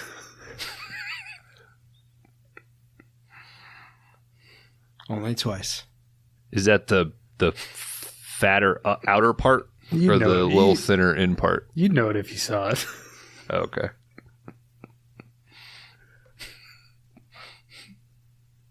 The mysteries of the world. Yeah. Mm-hmm. So it takes a little bit, but they eventually accept Furiosa as one of their own. She says she's been gone 7,000 days. It's about 19 years, Dan. Yeah, it's like how long it took the last Tool album to come out. These old ladies, they're weary of the two men in the crew, but they're fascinated by these healthy, beautiful women. Got them, dude. Fucking got Tool. I mean... burn. Yeah, burn. Shame on you taking forever to make a masterpiece. Mm-hmm. Shame on you. Well, they did sell it for like $500 a pop or something. That was good. That was a little shitty. Well, there were certain tiers. Yeah. You can just listen on Spotify and be fine. Everybody's freaking out because the Cure is selling like concert shirts for like $30. Like, oh, they're so awesome. Yeah. No, they're just reasonable. I feel like it's a pretty standard like concert shirt price. You haven't been to a concert in a while, have you? Is it more than that? Tool rocks like a $70 shirt. That sounds like them, based on what I know. Listen. If you charge $70 for it and people keep buying it, you can charge $70 for it. And stop praising them for not releasing an album for 12 fucking years. I guess that's why the fans should have said we're not buying any fucking tickets until you put out a new fucking album. How about that? I guess that's why they have to charge $70 for a shirt, because they only work once every... No, it's complete sellouts 15 every years time. Or so. We got to make these dollars last, people. I don't know. I don't buy fucking t-shirts. I don't buy posters. I don't give a shit. I'm not part of the problem. You can charge whatever you want, and these people can pay whatever they want. It's the same thing for physical media. I don't give a shit. I don't need it. I'll pay $9.99 and I'll get it digitally and I can watch it so much easier. That's even worse. Now you don't even have a physical thing. You just have a... But I have access to it. $9. You got fucking zeros and ones, dude. And then it disappears. Yeah. They're going to take it away one day. Yeah. She's like, oh shit. That's true. Yeah, because... A cup of coffee on my iPad or whatever. I guess you got a cloud, though. You know what? I'm not going to have this fucking fight because all I keep doing is just inviting more shit upon myself. And it seems most of our friends are all physical media guys. So I'm not going to shit talk. If that's what you like, that's what you like. But also don't bitch if Vinegar Syndrome charges $50 for a Blu-ray. And you're like, oh, that's got to go down in price first. Or that thing's too expensive. Or Criterion, I'm going to buy 100 fucking DVDs when they go on sale. Like, no, just buy this shit digitally or wait for it to pop up on Netflix and go by your day. There's less shit to move. Are you guys pulling out your DVD cases and like going through them? Fucking open them up, holding them in your hand, rubbing them up against your fucking face, like feeling great. Look at this art. Look at this fucking great art. Look at all this stuff. Just stuff, man. Dude. Zeros and ones. Your fucking money's zeros and ones, dude. Not mine. That's the fucking planet. Kron, do you know an arsonist in St. Louis? I'm sleeping on my ones and fives every night, dude. Fucking stuffed into my mattress. That's why your mattress is so fucking expensive. Mm-hmm. All right. Sadly, the Green Place is no more. I just put Pop-Tarts in mine. I'm so stoked for these ladies to see it, but the mothers are like, shit, if you came from the east or you came from the west, you already passed it. And they realize, oh shit, that must have been that place with the crows and the scavengers. And the mini mothers, or what's left of the mini mothers, basically say, yeah, the water turned to shit, sky, soil turned to shit, we had to leave. We're the last of what's left. Later that night, the ladies look out at the night sky. They watch a satellite fly over. One of the girls says that was a satellite. They used to bounce messages across the earth with those. There goes all of Bones' media. Mm-hmm. It's up safe, up in that satellite. Mm-hmm. Mm-hmm. Till Russia shoots it down. Yeah, corrupted millennia ago. One of the ladies says something about shows. In the old world, everyone had a show. They're talking about podcasts? Yeah. Yeah. They're talking about our shitty show. Aimed at us. Yep. Hey, what's a podcast but zeros and ones? It's true. Maybe we could, should we like press all of our episodes onto vinyl? Yeah. And maybe start selling those? Yeah, I think so. That'd be a good for investment. All those physical media freaks out there. That's a good idea. I like that.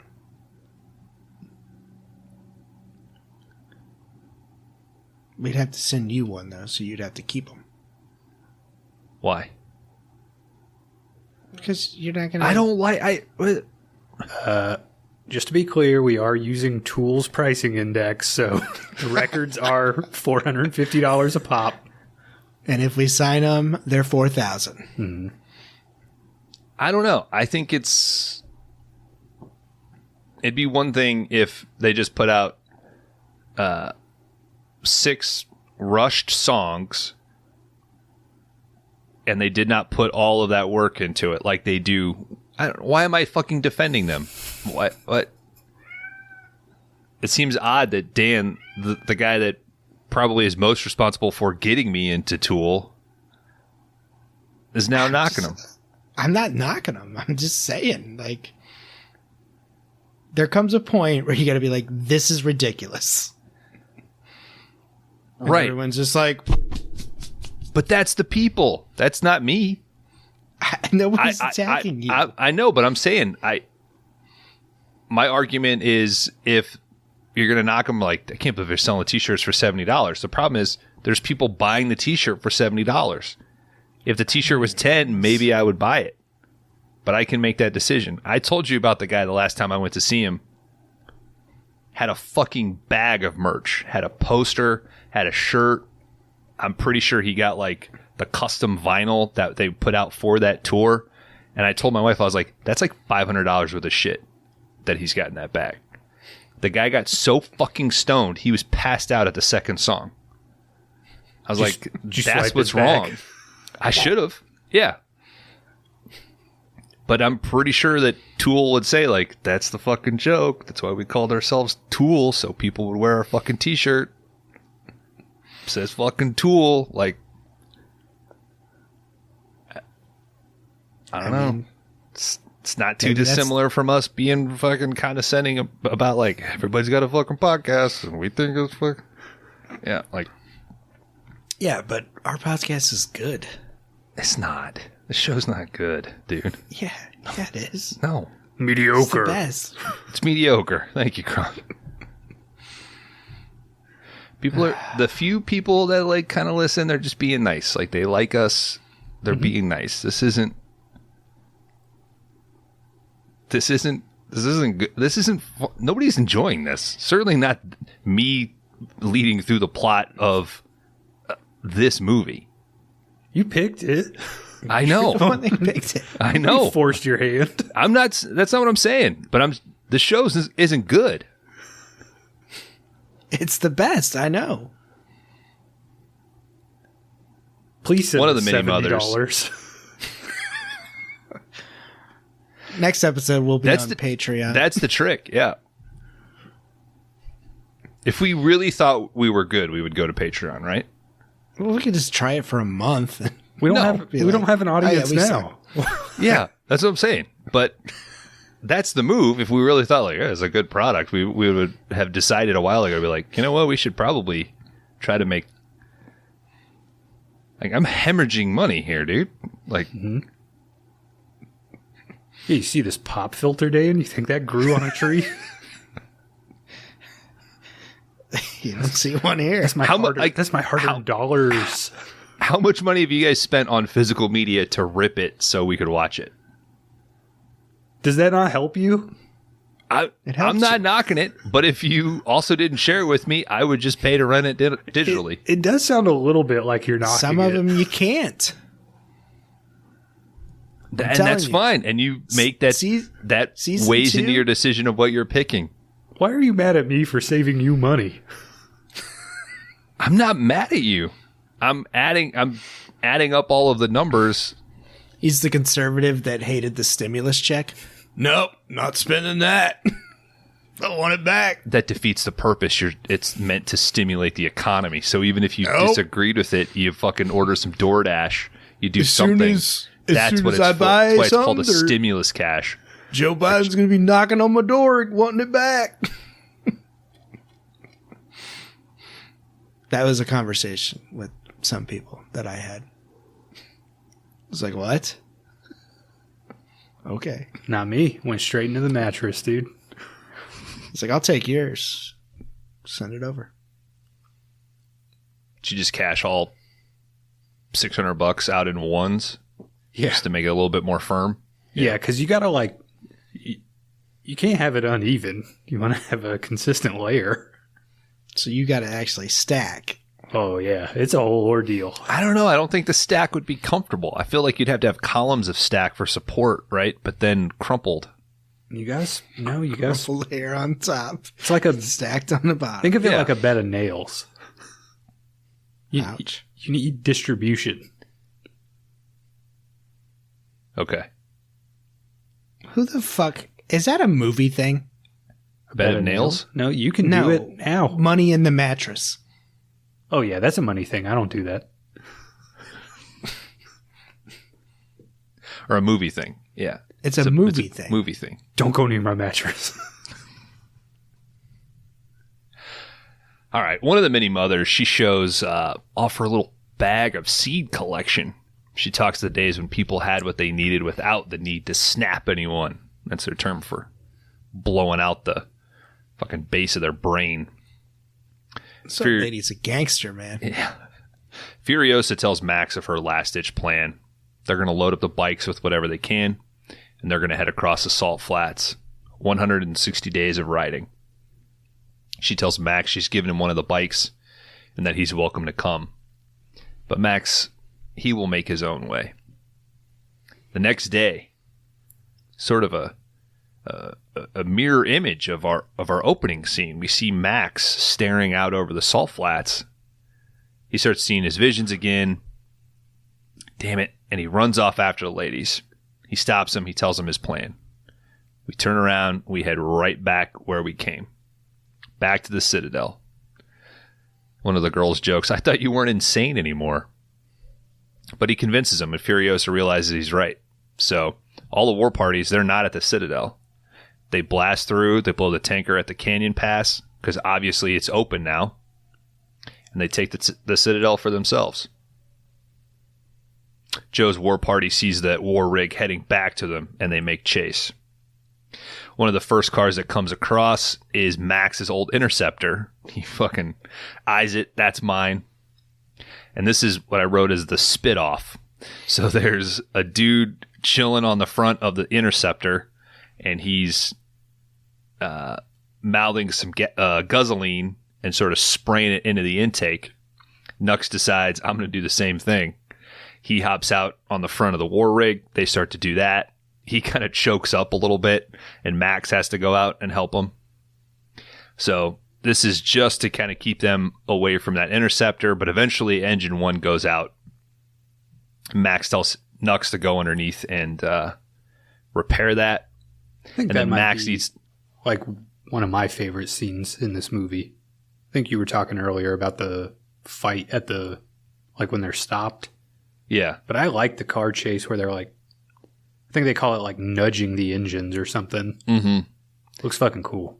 Yeah, she tells him like, don't blow my engine. And he's like, I just got to nudge it. So, but yeah, so while Nux is fixing that, Max needs to go unhook the tanker and get that ready. He takes one of the mini mothers with him. The war boys start firing harpoons, and they're hitting the back of the tanker, and then they've got plows on the back of their cars that they're dropping. So they're trying to anchor and slow down the war rig. And then everything you see in this movie has repeated uses, whether it's the fucking blood tube that Max now has wrapped up and coiled on his jacket, and particularly these bolt cutters. So Max uses these bolt cutters to kind of snip these lines off these harpoons. But by this point, the pole cats show up. And this is like half a dozen vehicles that have these fucking counterweighted poles that these guys are on the top. And this is so fucking cool. So like the counterweight are like old engines, and one guy bouncing and kind of swinging this thing. So these guys can kind of come into the rig and then bounce back out. Toast, one of the ladies, I think that's Zoe Kravitz. She gets taken by one of these polecats. And he's like, you're going to come my way. Nice. Thanks. While he's on the back of the tanker. Lenny Kravitz song, Kron. Oh, I forgot that this guy's pants blew out and his giant dong was visible. You forgot? Yeah, I forgot about that. You just reminded yourself of it? I forgot that happened in the movie. Yeah. Oh, okay. Max almost gets shot in the arrow or in the head with an arrow. Furiosa gets stabbed while holding on to Max because he. I'm skipping a few things. So he gets up after getting shot kind of in the hand into the head. He goes up to the front of the war rig, and there's a dude with a chainsaw and another guy. Max wrestles around and throws one war boy in front of the guy with the chainsaw. So that guy gets kind of quickly chopped and then thrown off. But Max falls off the truck. Furiosa is able to kind of grab him before he falls. So he's hanging from the side of the truck by Furiosa's metal arm. While she's doing that, another war boy sneaks in, stabs her. She can barely hang on. But at this point, Nux gets engine 1 back on. He's hanging up underneath the truck. He gives Max a kick, which is enough for Max to swing up onto the People Eater's truck. He uses his rig to sort of block for Furiosa, and this whole time he's like fucking with the People Eater. Like he breaks his wrist really easy. He holds him in front, so he's like a fucking bullet shield for him. And then he uses the People Eater's like giant swollen foot to slam down on that rig to keep it going. So he tries to jump back to the war rig. He gets pulled off by one of the polecats. So while he's trying to get to the rig, he ends up bouncing between like 4 other vehicles and finally ends up on the music rig. Cool little fight where he knocks off the Doof Warrior. And then he's using the guitar to hit a few people off. At this point, they get to the canyon. Joe gets in front of the war rig. Furiosa climbs to Joe's rig and uses a harpoon on it. Rictus hops from onto the war rig where he and Max fight. Furiosa gets up next to Joe, gets the harpoon up into his masks, or like the little tubes of his mask. She yells, "Remember me." She then lets the chain from the harpoon get wrapped up in the tires and just rips off Joe's jaw. The war rig is now toast, so everybody moves from that up to Joe's vehicle. Everybody but Nux. He stays behind. He gets slowed down, keeping Rictus from jumping back to the original, or Joe's truck. Rictus fucking pulls out of the piece of the engine, starts screaming. The war rig is aflame. Nux kind of points to his redhead, gray-haired lady, rather, and kind of whispers, "Witness me." Nux rolls the rig, destroying the pass, love you, baby, causing a massive wreck behind him. Looks good. Looks great.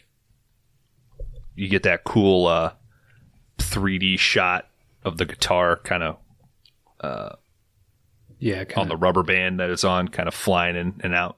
Yeah, kind of like comes at the screen and then pops back real quick. A little 3-dimensional for you. Mm-hmm. I put my glasses on for it. Cool. You know, Tool had that 3D.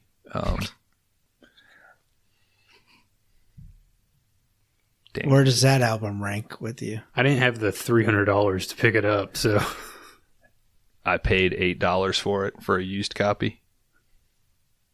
10,000 days. It's pretty high.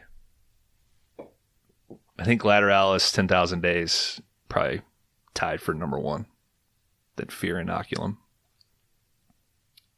Right on their heels. It's 10,000 days how long it was between album releases. That was always my joke, yeah. Yeah. I think it was his mom's diagnosis, or how long she lived after her diagnosis or something. It's actually really offensive to like make fun of that because you're talking about like a woman's real life and stuff. Speaking of a woman about to lose her life, Furiosa's lungs are collapsing. If a doctor gave me 10,000 days, I think it'd be like, oh, it could be worse. Too bad. Well, we know 7,000 days is 19 years. Yeah. I won't live that long. You've already lived for 19 years. But I won't live for another. Yeah, I think you'll make it. You'll make it. I'm going to take that bet. I hope not. I'm going to take that bet. I hope not.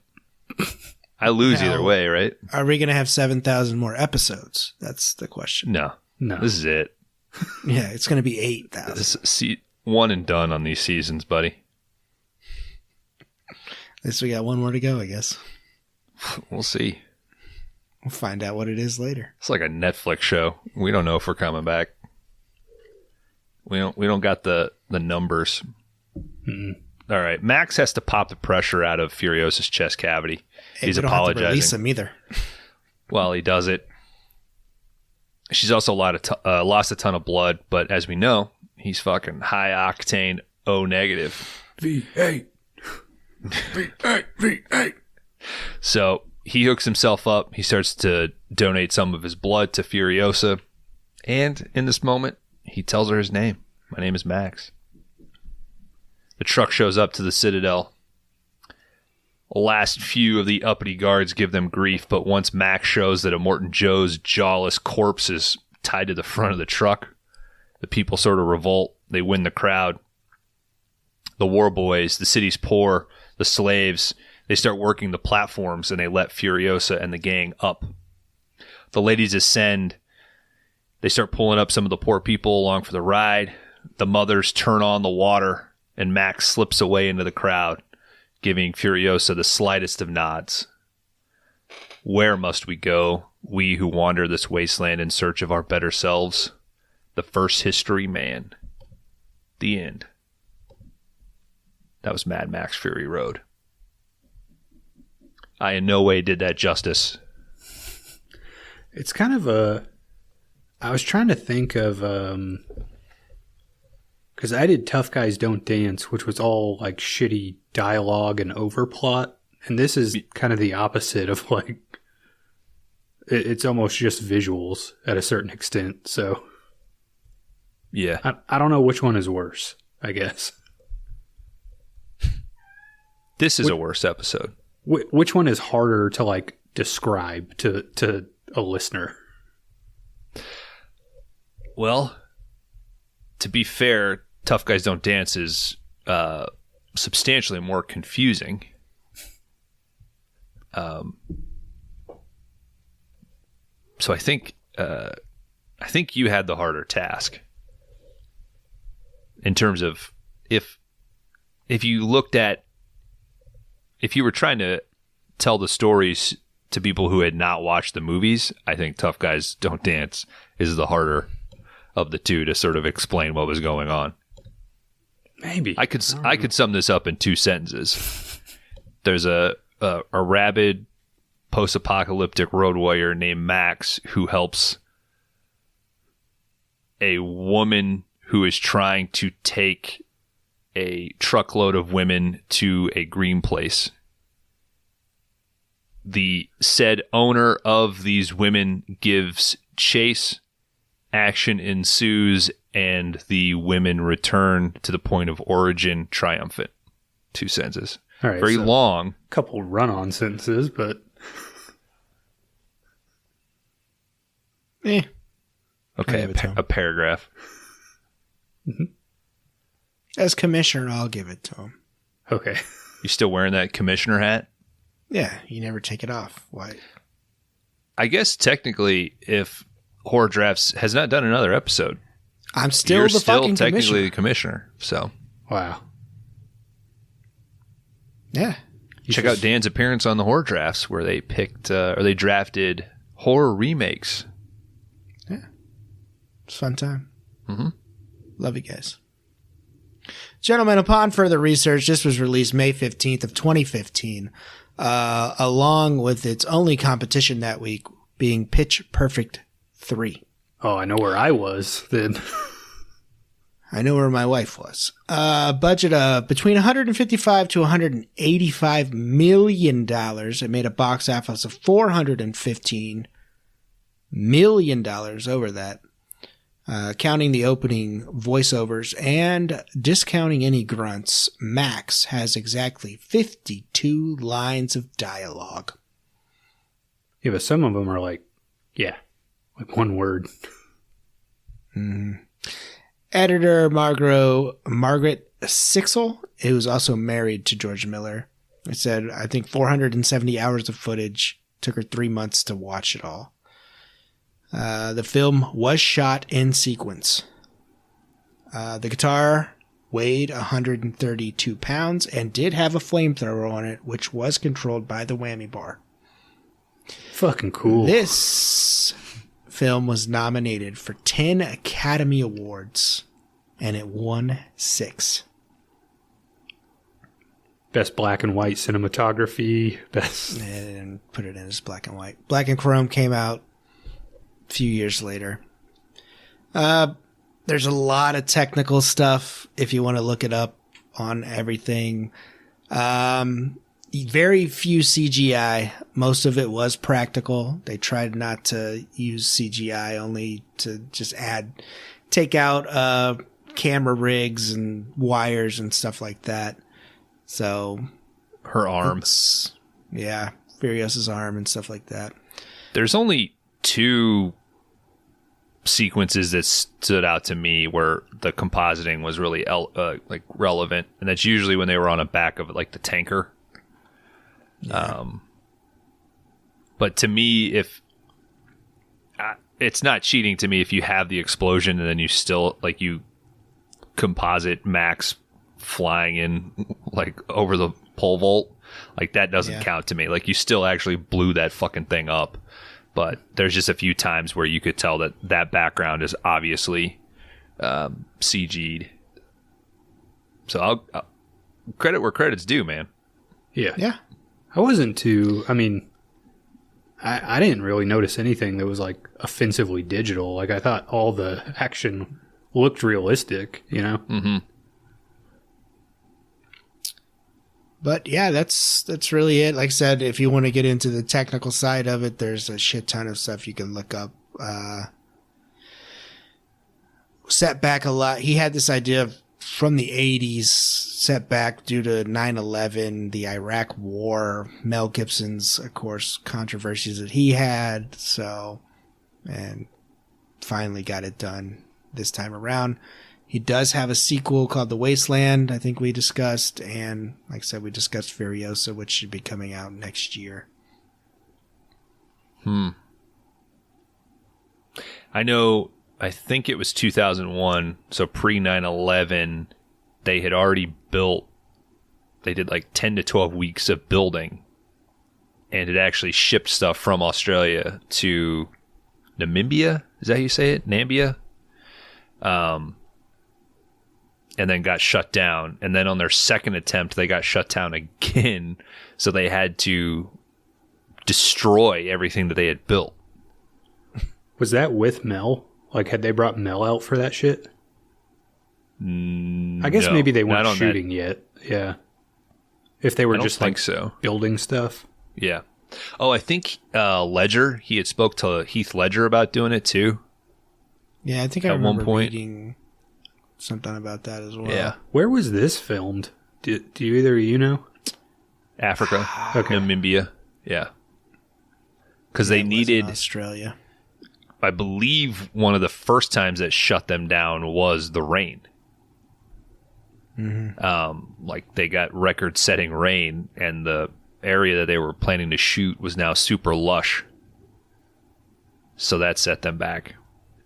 I bless the rains down in Africa. And the behind the scenes, he talks about how it hit him. He got the flash of the idea at a crosswalk of like, it'd be awesome to just like tell a story that was literally just a chase. Like it started and they worked their way back. And then it sat with him for a while. And then he was on a Pacific flight back to Amsterdam or Australia and had like a crazy fucking fever dream where a lot of the flashes came in. And that's when they started storyboarding. So like no proper script. Just he had like 2 artists that just storyboarded everything. So I'd be fucking awesome to get one of those plaques that they had in this office. They show like this Mad Max war room that just has like all these stills everywhere. Yeah, I mean, he's definitely a talented director. Maybe I'd say underrated as well. I mean, I guess he got his due here, I guess, but and such a crazy filmography. Like fucking Babe everywhere, Happy Feet. Yeah, it's kind of wild that he like seems like he will eventually come back to these, but yeah, in the middle he's like, no, I'm gonna go do like a family movie now. Yeah, like all right. I think he did the Witches of Eastwick. Hell yeah, he did. So yeah, but that's it for George Miller. research. Wasn't he a doctor too? Like yeah. Yeah, they call him Dr. Love. Which is why, like, all the terms that they're using when Furiosa's lungs are collapsing are like all like the fucking most hardcore medical terms. Like the 4 or 5 things that they say are like the exact terminology. Well, yeah, let's do it. You guys ready? Rate my box. Anybody got a average score from Letterboxd? The Letterboxd score is 4.1. Damn, pretty high. Might be the highest we've ever had.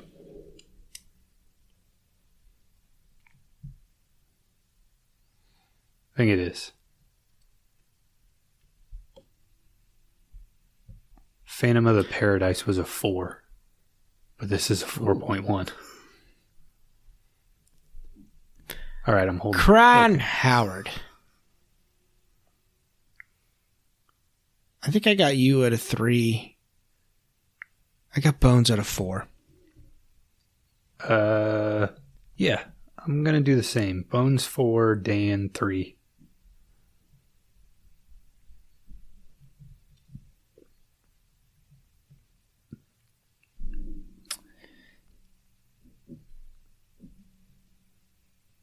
$3.5 for both of you.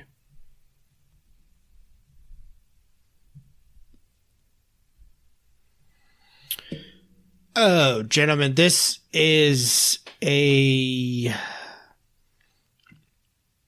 movie. It's a force of nature. You can't deny that. Technical, would you say masterpiece? There's so many moving parts. There's so many things you notice. I think more things that I've noticed on the rewatches.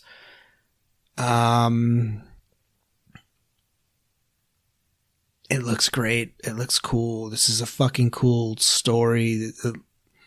This is fucking cool. Like, you see this preview in 2015 and you're like, I'm going to go fucking watch that because that looks fucking cool. This big rig should have never stopped. It should have just kept going. Because I love this up until they stop in that desert. And I think that's where it just loses me for some reason. And it pulls you back in at the end, of course, with all the with the action and stuff like that. And like I said, on every level, technically wise, it's great. It's fucking great. Bow down to George Miller for doing this at his age and coming up with this. But for some reason, this is just a 3 for me, man. I don't know what doesn't kick me over to the like, fuck yeah, dude. I think it's that middle part. The 52 lines of dialogue thing, when I read that, I was like, maybe I don't have enough Max, and it's called Mad Max. I mean, I feel like he should have called this one like Furiosa. But I guess that's the next one. But I don't know. There's just something there. I feel like I need a little more like Tom Hardy. He adds like, is it supposed to be his daughter? Like that's having the flashbacks, I guess. Like that's never really touched on. It's just kind of pushed in there. So like I said, it's fucking awesome. But I don't know. For some reason, it just doesn't. Yeah, I felt like that when I seen it the first time, and I was excited to really focus on it this time, and same thing, like, I was like, fuck. So I don't know. There's something in the middle there that's just not, I know you have to slow the movie down. You can't just have it a fucking 100% fucking adrenaline rush the whole time, but I don't know. But yeah, 3 for me. And I don't know why. All right, guys. Charlie Chaplin's Fury Road. This was an interesting watch, especially in the black and chrome version. I mean, just to start out, like, since we all did watch the black and chrome, I honestly do think it worked better in this movie than I thought it might going into it. There is some stuff that looks like pretty natural in the black and white version. But at the same time, the black and white things, they always just seem like a crazy cash grab to me. Like I kind of said earlier, I couldn't find anything where Miller himself said that this was his vision going into it. And I do think if you were designing this for black and white, as the director, you would have shot things differently and you would have lit things differently. At the end of the day, we all just kind of watch this movie through an Instagram filter, which I don't know if it really services the film overall. And then from the studio perspective, it always seems like, hey, your movie is like outperforming way more than we thought it would. How do we get these fucking meat bags back into the theater to give us more of their dollars? So the black and chrome, black and white versions, they just always seem like a weird cash grab to me. Getting into the actual movie, I think I'm just gonna kind of echo Dan's sentiment. Like, this is a movie that I respect more than a movie that I enjoy watching. Because there is something that bumps me about it. Like, I don't know if it's the cutting of the action. I don't know if it's just the like frenetic, crazy nature of the entire thing, like just something I can't get into. But at the end of the day, it is like George Miller's realized film. Like, I don't think he had to cut a lot of corners and like, you know, bow down to the studio. Like, I think this is his movie. I think he had a vision, and I think he saw that through. And if nothing else, I respect the man for being able to create a movie on his terms, the way that he wants to do it, the fact that he's been able to like kind of keep this franchise like completely his own idea throughout its entire run is admirable. Yeah, but I'm kind of with Dan. Like, I don't know why this is a 3.0 to me too. Like, I think there's stuff in here that if you wrote this down on a piece of paper, I should like it more than I do. But there's just something about it that bumps me. I don't know if it's how stylized it is, how crazy and kinetic, but I don't know what to say. It's just, when I take a step back from it, it's not a movie I've desired to watch since I first saw it. And I just don't feel drawn to it. And that's about it. 3.0.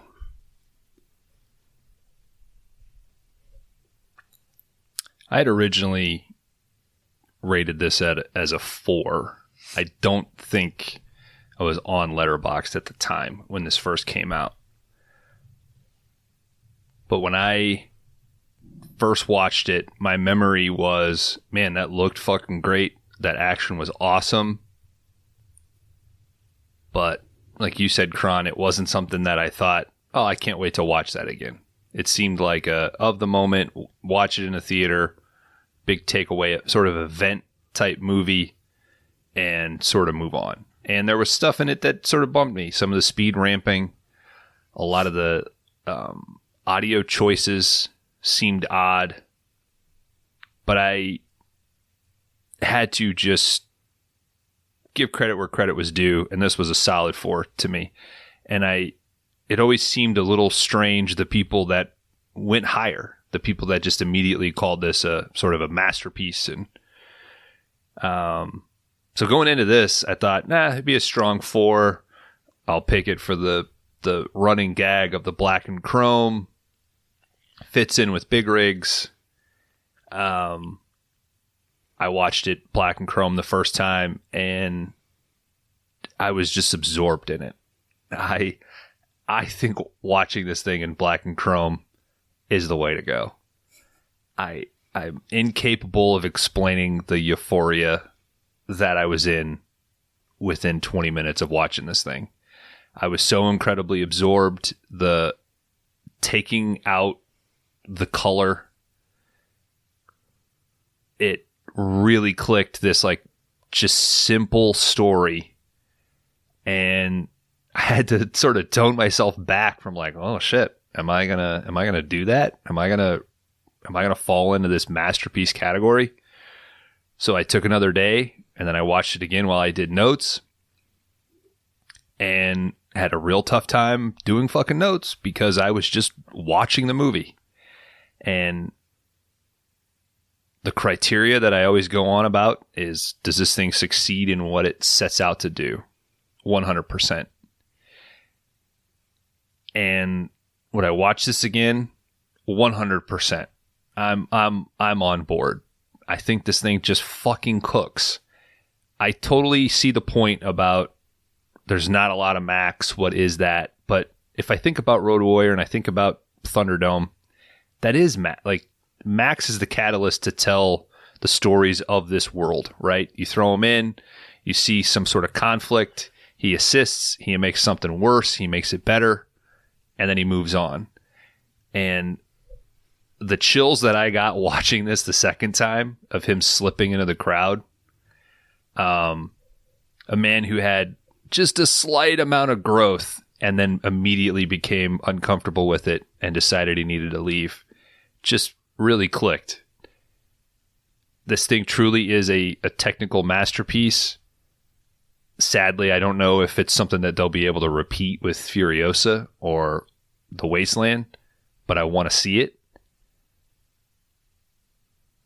I think I'm a 4.5 on this. I do think that a little bit of the ADR on Max is quite jarring for me for some reason. It's like obviously not Tom Hardy, and some of the stuff that he's saying in the when he's chained up to the car kind of throws me.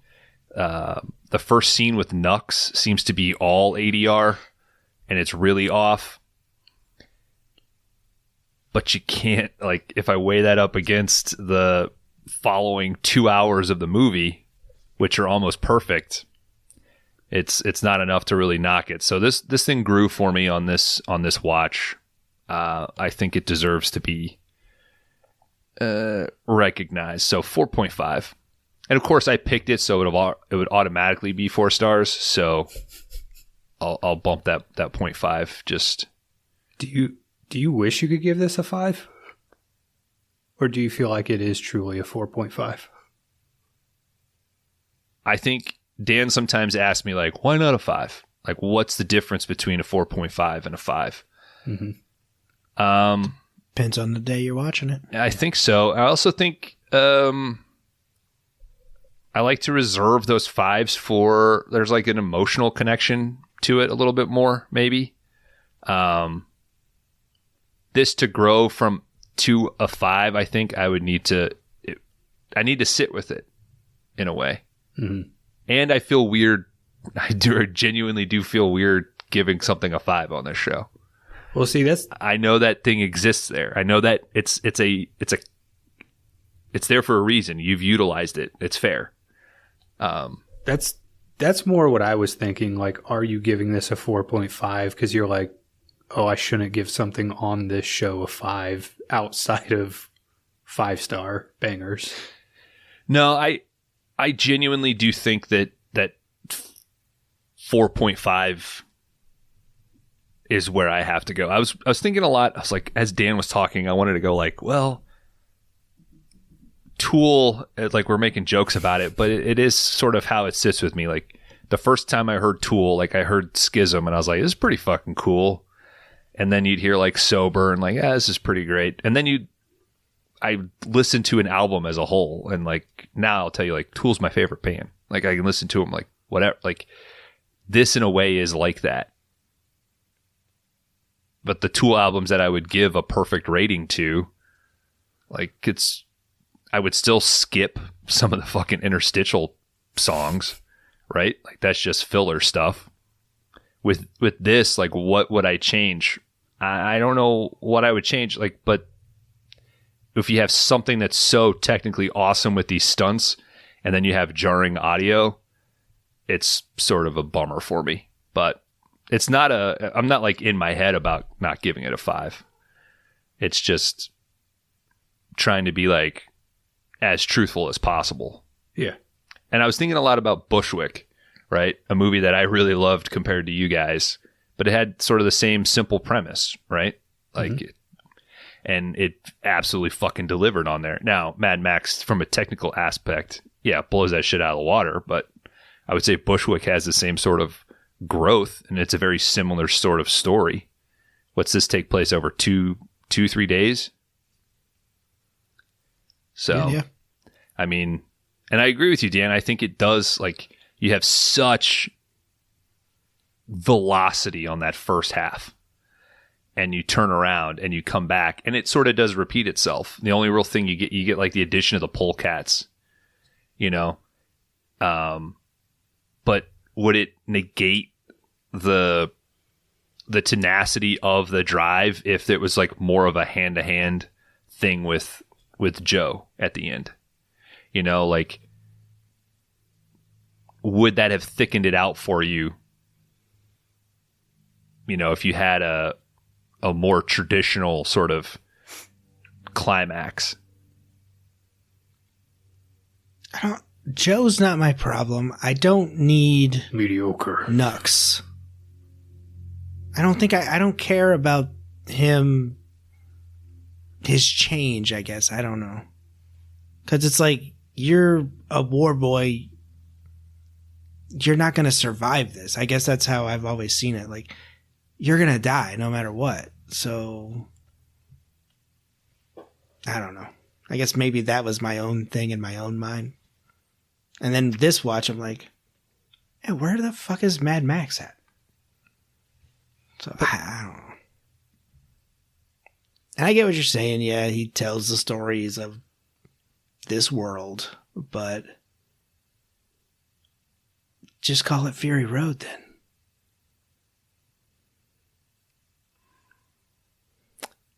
I do think it's fair. Like, you could essentially rename Mad Max in this movie, and it wouldn't really matter.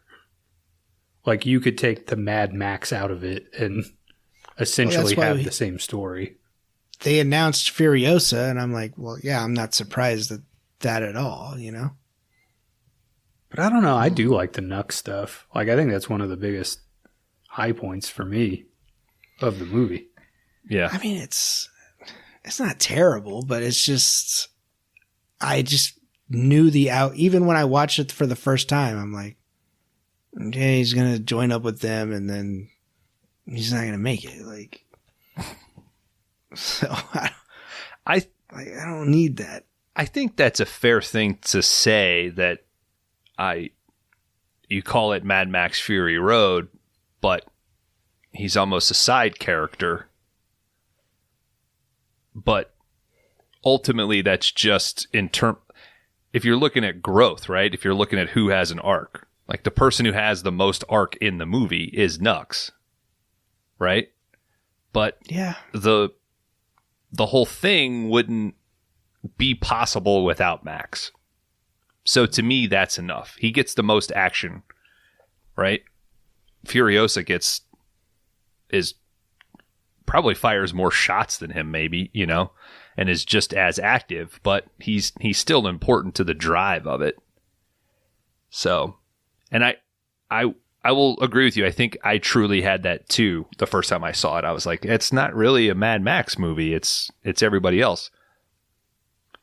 But watching it this time and really focusing in on his relationship with Furiosa, I was like, okay, they both gave each other something, right? Like, and that was enough for me. Like, this isn't even a chapter. This is just a few pages in the fucking crazy story that is Max. And I think the film reflects that just being a chase movie over 3 days, down and back.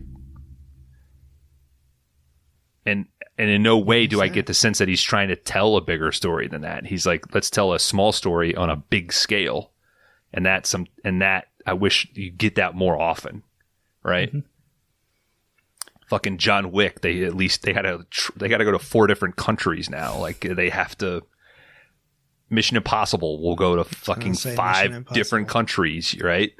You know, and the one I love the most, they go to Prague, and then they're in Langley. Like, you know, okay. I guess they go back to France at the end, but you know what I'm saying? Like, Kron, Ethan Hunt. God damn, getting fucking killing Mad Max. Deep ass film theory and shit on this show. What the fuck? They're in two different worlds to compare, Dan. I might have to vote Max on that one. I'd have to look at their stats on the back of their cards and figure out the tapes. Yeah, look at the tell of the tapes. Guys, Mad Max Fury Road would have an average score from the three of us of 3.5. Bones, just to point out, Mad Max Fury Road, our scores are 3, 3, 4.5. For the aforementioned Bushwick, our scores were 3, 3, 4.5. So at least we're consistent.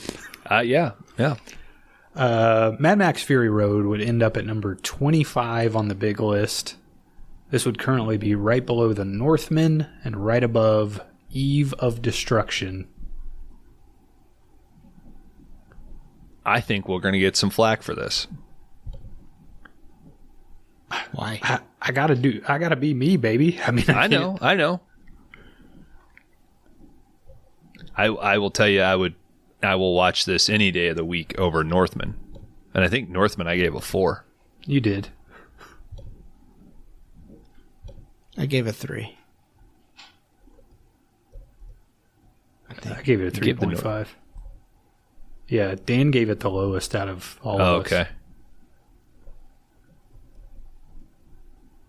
And I've tried to rewatch it like 2 times and have not got to it. Rate my Letterboxd scores, Kron.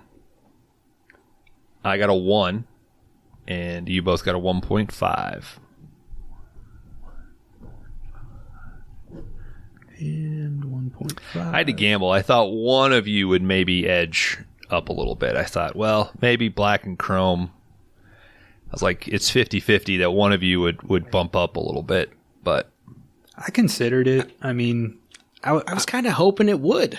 I would definitely lean closer to like 3.5 than 2.5, but I don't know, man. At the end of it's one of those movies where I'm like, I should like this more than I do. But I get it. I can't help it. Yeah. I think being able to watch it on my big ass TV at a good volume definitely helped. And Kron, I know your TV is like super high on the wall. Yeah, it is. And Dan's got those kids, so. Mm-hmm. Yeah, so he can't even turn the volume up and get that subwoofer bumping. I turned the volume up. Guys, rate my Letterboxd scores. Bones still in the lead with a 24. Kron right behind, 23. And Dan well within reach, 22. Anybody's game. One more to go. One more to go, gentlemen. And we will reveal what that pick is. I will. I'm next. Finishing out season 2. No. Please. Or season 1. Sorry, shit. Fuck. It's been a long day. Rate and review the show. Please. Join the Discord. You can find those links on all the episode descriptions. We are going to take a sabbatical in July. So don't freak out if there's no 5DR in your feed. You don't like it anyway. So we're going to pray. We're going to spend time with our families and just, take a break. There's nothing wrong with that. Mental health. I'm taking a Kron cloud to the dome and going to Valhalla. Fuck yeah, dude. We will have some, we'll have a rewind coming up. We'll also have a 5-star banger. And we got some Thunder in Paradise coming up as well. So yeah, hit us up anywhere you can find podcasts. Crash and burn. Crash and burn. Witness me.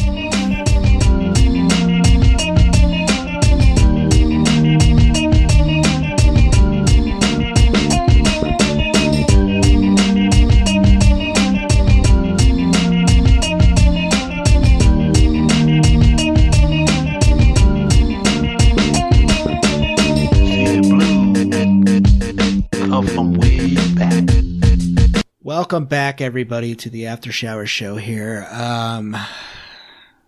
Been trying to scrub this chrome spray paint off my mouth. Still there, though. Sandy. This will be the last After Showers of season 1. Yeah. Weird. Can you believe it?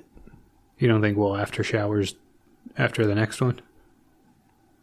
I thought we would do like a MCU style post credits. Multiverse? Yeah. I thought we'd do like a. We'll write ourselves into a corner. As we go on, we remember. I thought we'd do like and then just like a picture montage of us. Yeah, on the podcast, we just show the pictures to ourselves. Yeah. Okay. I like that. I just like pictures. Should we write and perform a song? I mean, we'll get there eventually. I tried to do an ICP song, and you hated it. You just continued over plot. You bulldozed through that one. I had a lot of fucking action to get through. All right, gentlemen. The last movie of season 1. Better be a fucking good one, Dan. Yeah, dude. I want to thank Kron for, we started with Big Rigs. You'll never hear those episodes. We covered Convoy, Maximum Overdrive, and Black Dog. I like what you did, though. End where we started. Mm-hmm. We're really eating our own assholes. Like Mad Max Fury Road. Yeah, something like that. We'll fling back and forth on stuff and shoot bow and arrows. I don't know. Yeah, but I guess we're also returning where we started. That's poetic, Bones. Yeah. Yeah. So I started digging, and I wanted to kind of see if I could, pay some respect to the first movies that we covered here on 5-Day Rentals. And with this category, Kron brought us Breakdown from 1997, which is a very good movie. And Bones brought us a fucking Oscar winner with Mad Max Fury Road there. And I said, well, this is the last movie for that season. And I said, we got to bring it back to what 5-Day Rentals is all about. Movies that nobody's ever fucking heard of. So I did make a connection with one of the movies that was chosen for the very first category. And it was a food and a color. And it was Meatloaf, and it was the color black. From 2000, streaming for free on Tubi, Blacktop. Featuring Meatloaf. And our second appearance from one of the Sex and the City girls, Mrs. Kristen Davis. Scooter pop pop. No. She does not scat in this one. I don't know who Kristen Davis is. Kristen Davis isn't the scatter. Kristen Davis, wasn't she Charlotte? Yes. Scooter pop pop. Who was she? Pop. So eventually I want to hit every Sex and the City girl. There's two more. There's Sarah Jessica Parker, and then the redheaded girl. Cynthia Nixon. Well, thank God I got Big Trouble on here so we could... Oh, we've had her twice. Kim Cattrall. Who was Kristen Davis? She's the brunette girl. Yeah, but what other movie was she in that we covered? No, Kim was in 2 movies. She was in Split Second and Big Trouble. You're just saying she's the second of the Sex and the City girls. Got you. Yeah, of the 4. For some reason, I took that as this is her second appearance. Sorry. Yeah, directed by Mr. T.J. Scott. Very Canadian. Oh, sorry. Direct to video release here. Oh, sorry. You wouldn't have it in your theater, eh? It's might have, well, no, it was on your TV set there, Canadian Kron.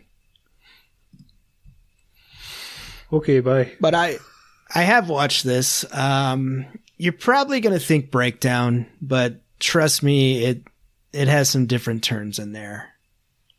But yeah, I figured, let's bring it back to what we're used to. Cool. And what better way than Meatloaf playing another villain who drives a big rig? Who would have known? This thing's an hour and 40 minutes. Can't beat it, baby. I don't know. I bet I could shave 20 minutes out of this thing. Do you think they... You'll see. Do you think they had to fly Meatloaf back and forth every day? I hope so. I can only work for 3 hours and 42 minutes. Well, this is a terrible pick, Dan. I'm super excited. Me too. Our bread and butter. I looked at a lot of lists, and I know Kron specifically had one in mind that he thought I was going to do. I had one that I wished you would have done. And I remember seeing this video, that cover, and it was only on like one list that I looked up, and I was like, holy shit. Like, I was like, is that's that Meatloaf? I was like, oh shit, he's a fucking big rig driver in that one. Yeah. I was like, no way. So I hit it and it was like Tubi, and I was like, oh shit, yep, that's it. Well, hey, so there you go, gentlemen. let us not forget. It's going to be fun. Let us not forget who we are at the core of ourselves. Yep. Trash people. We are who fall victim to thinking that people care what they say and think. America, baby. We'll get there.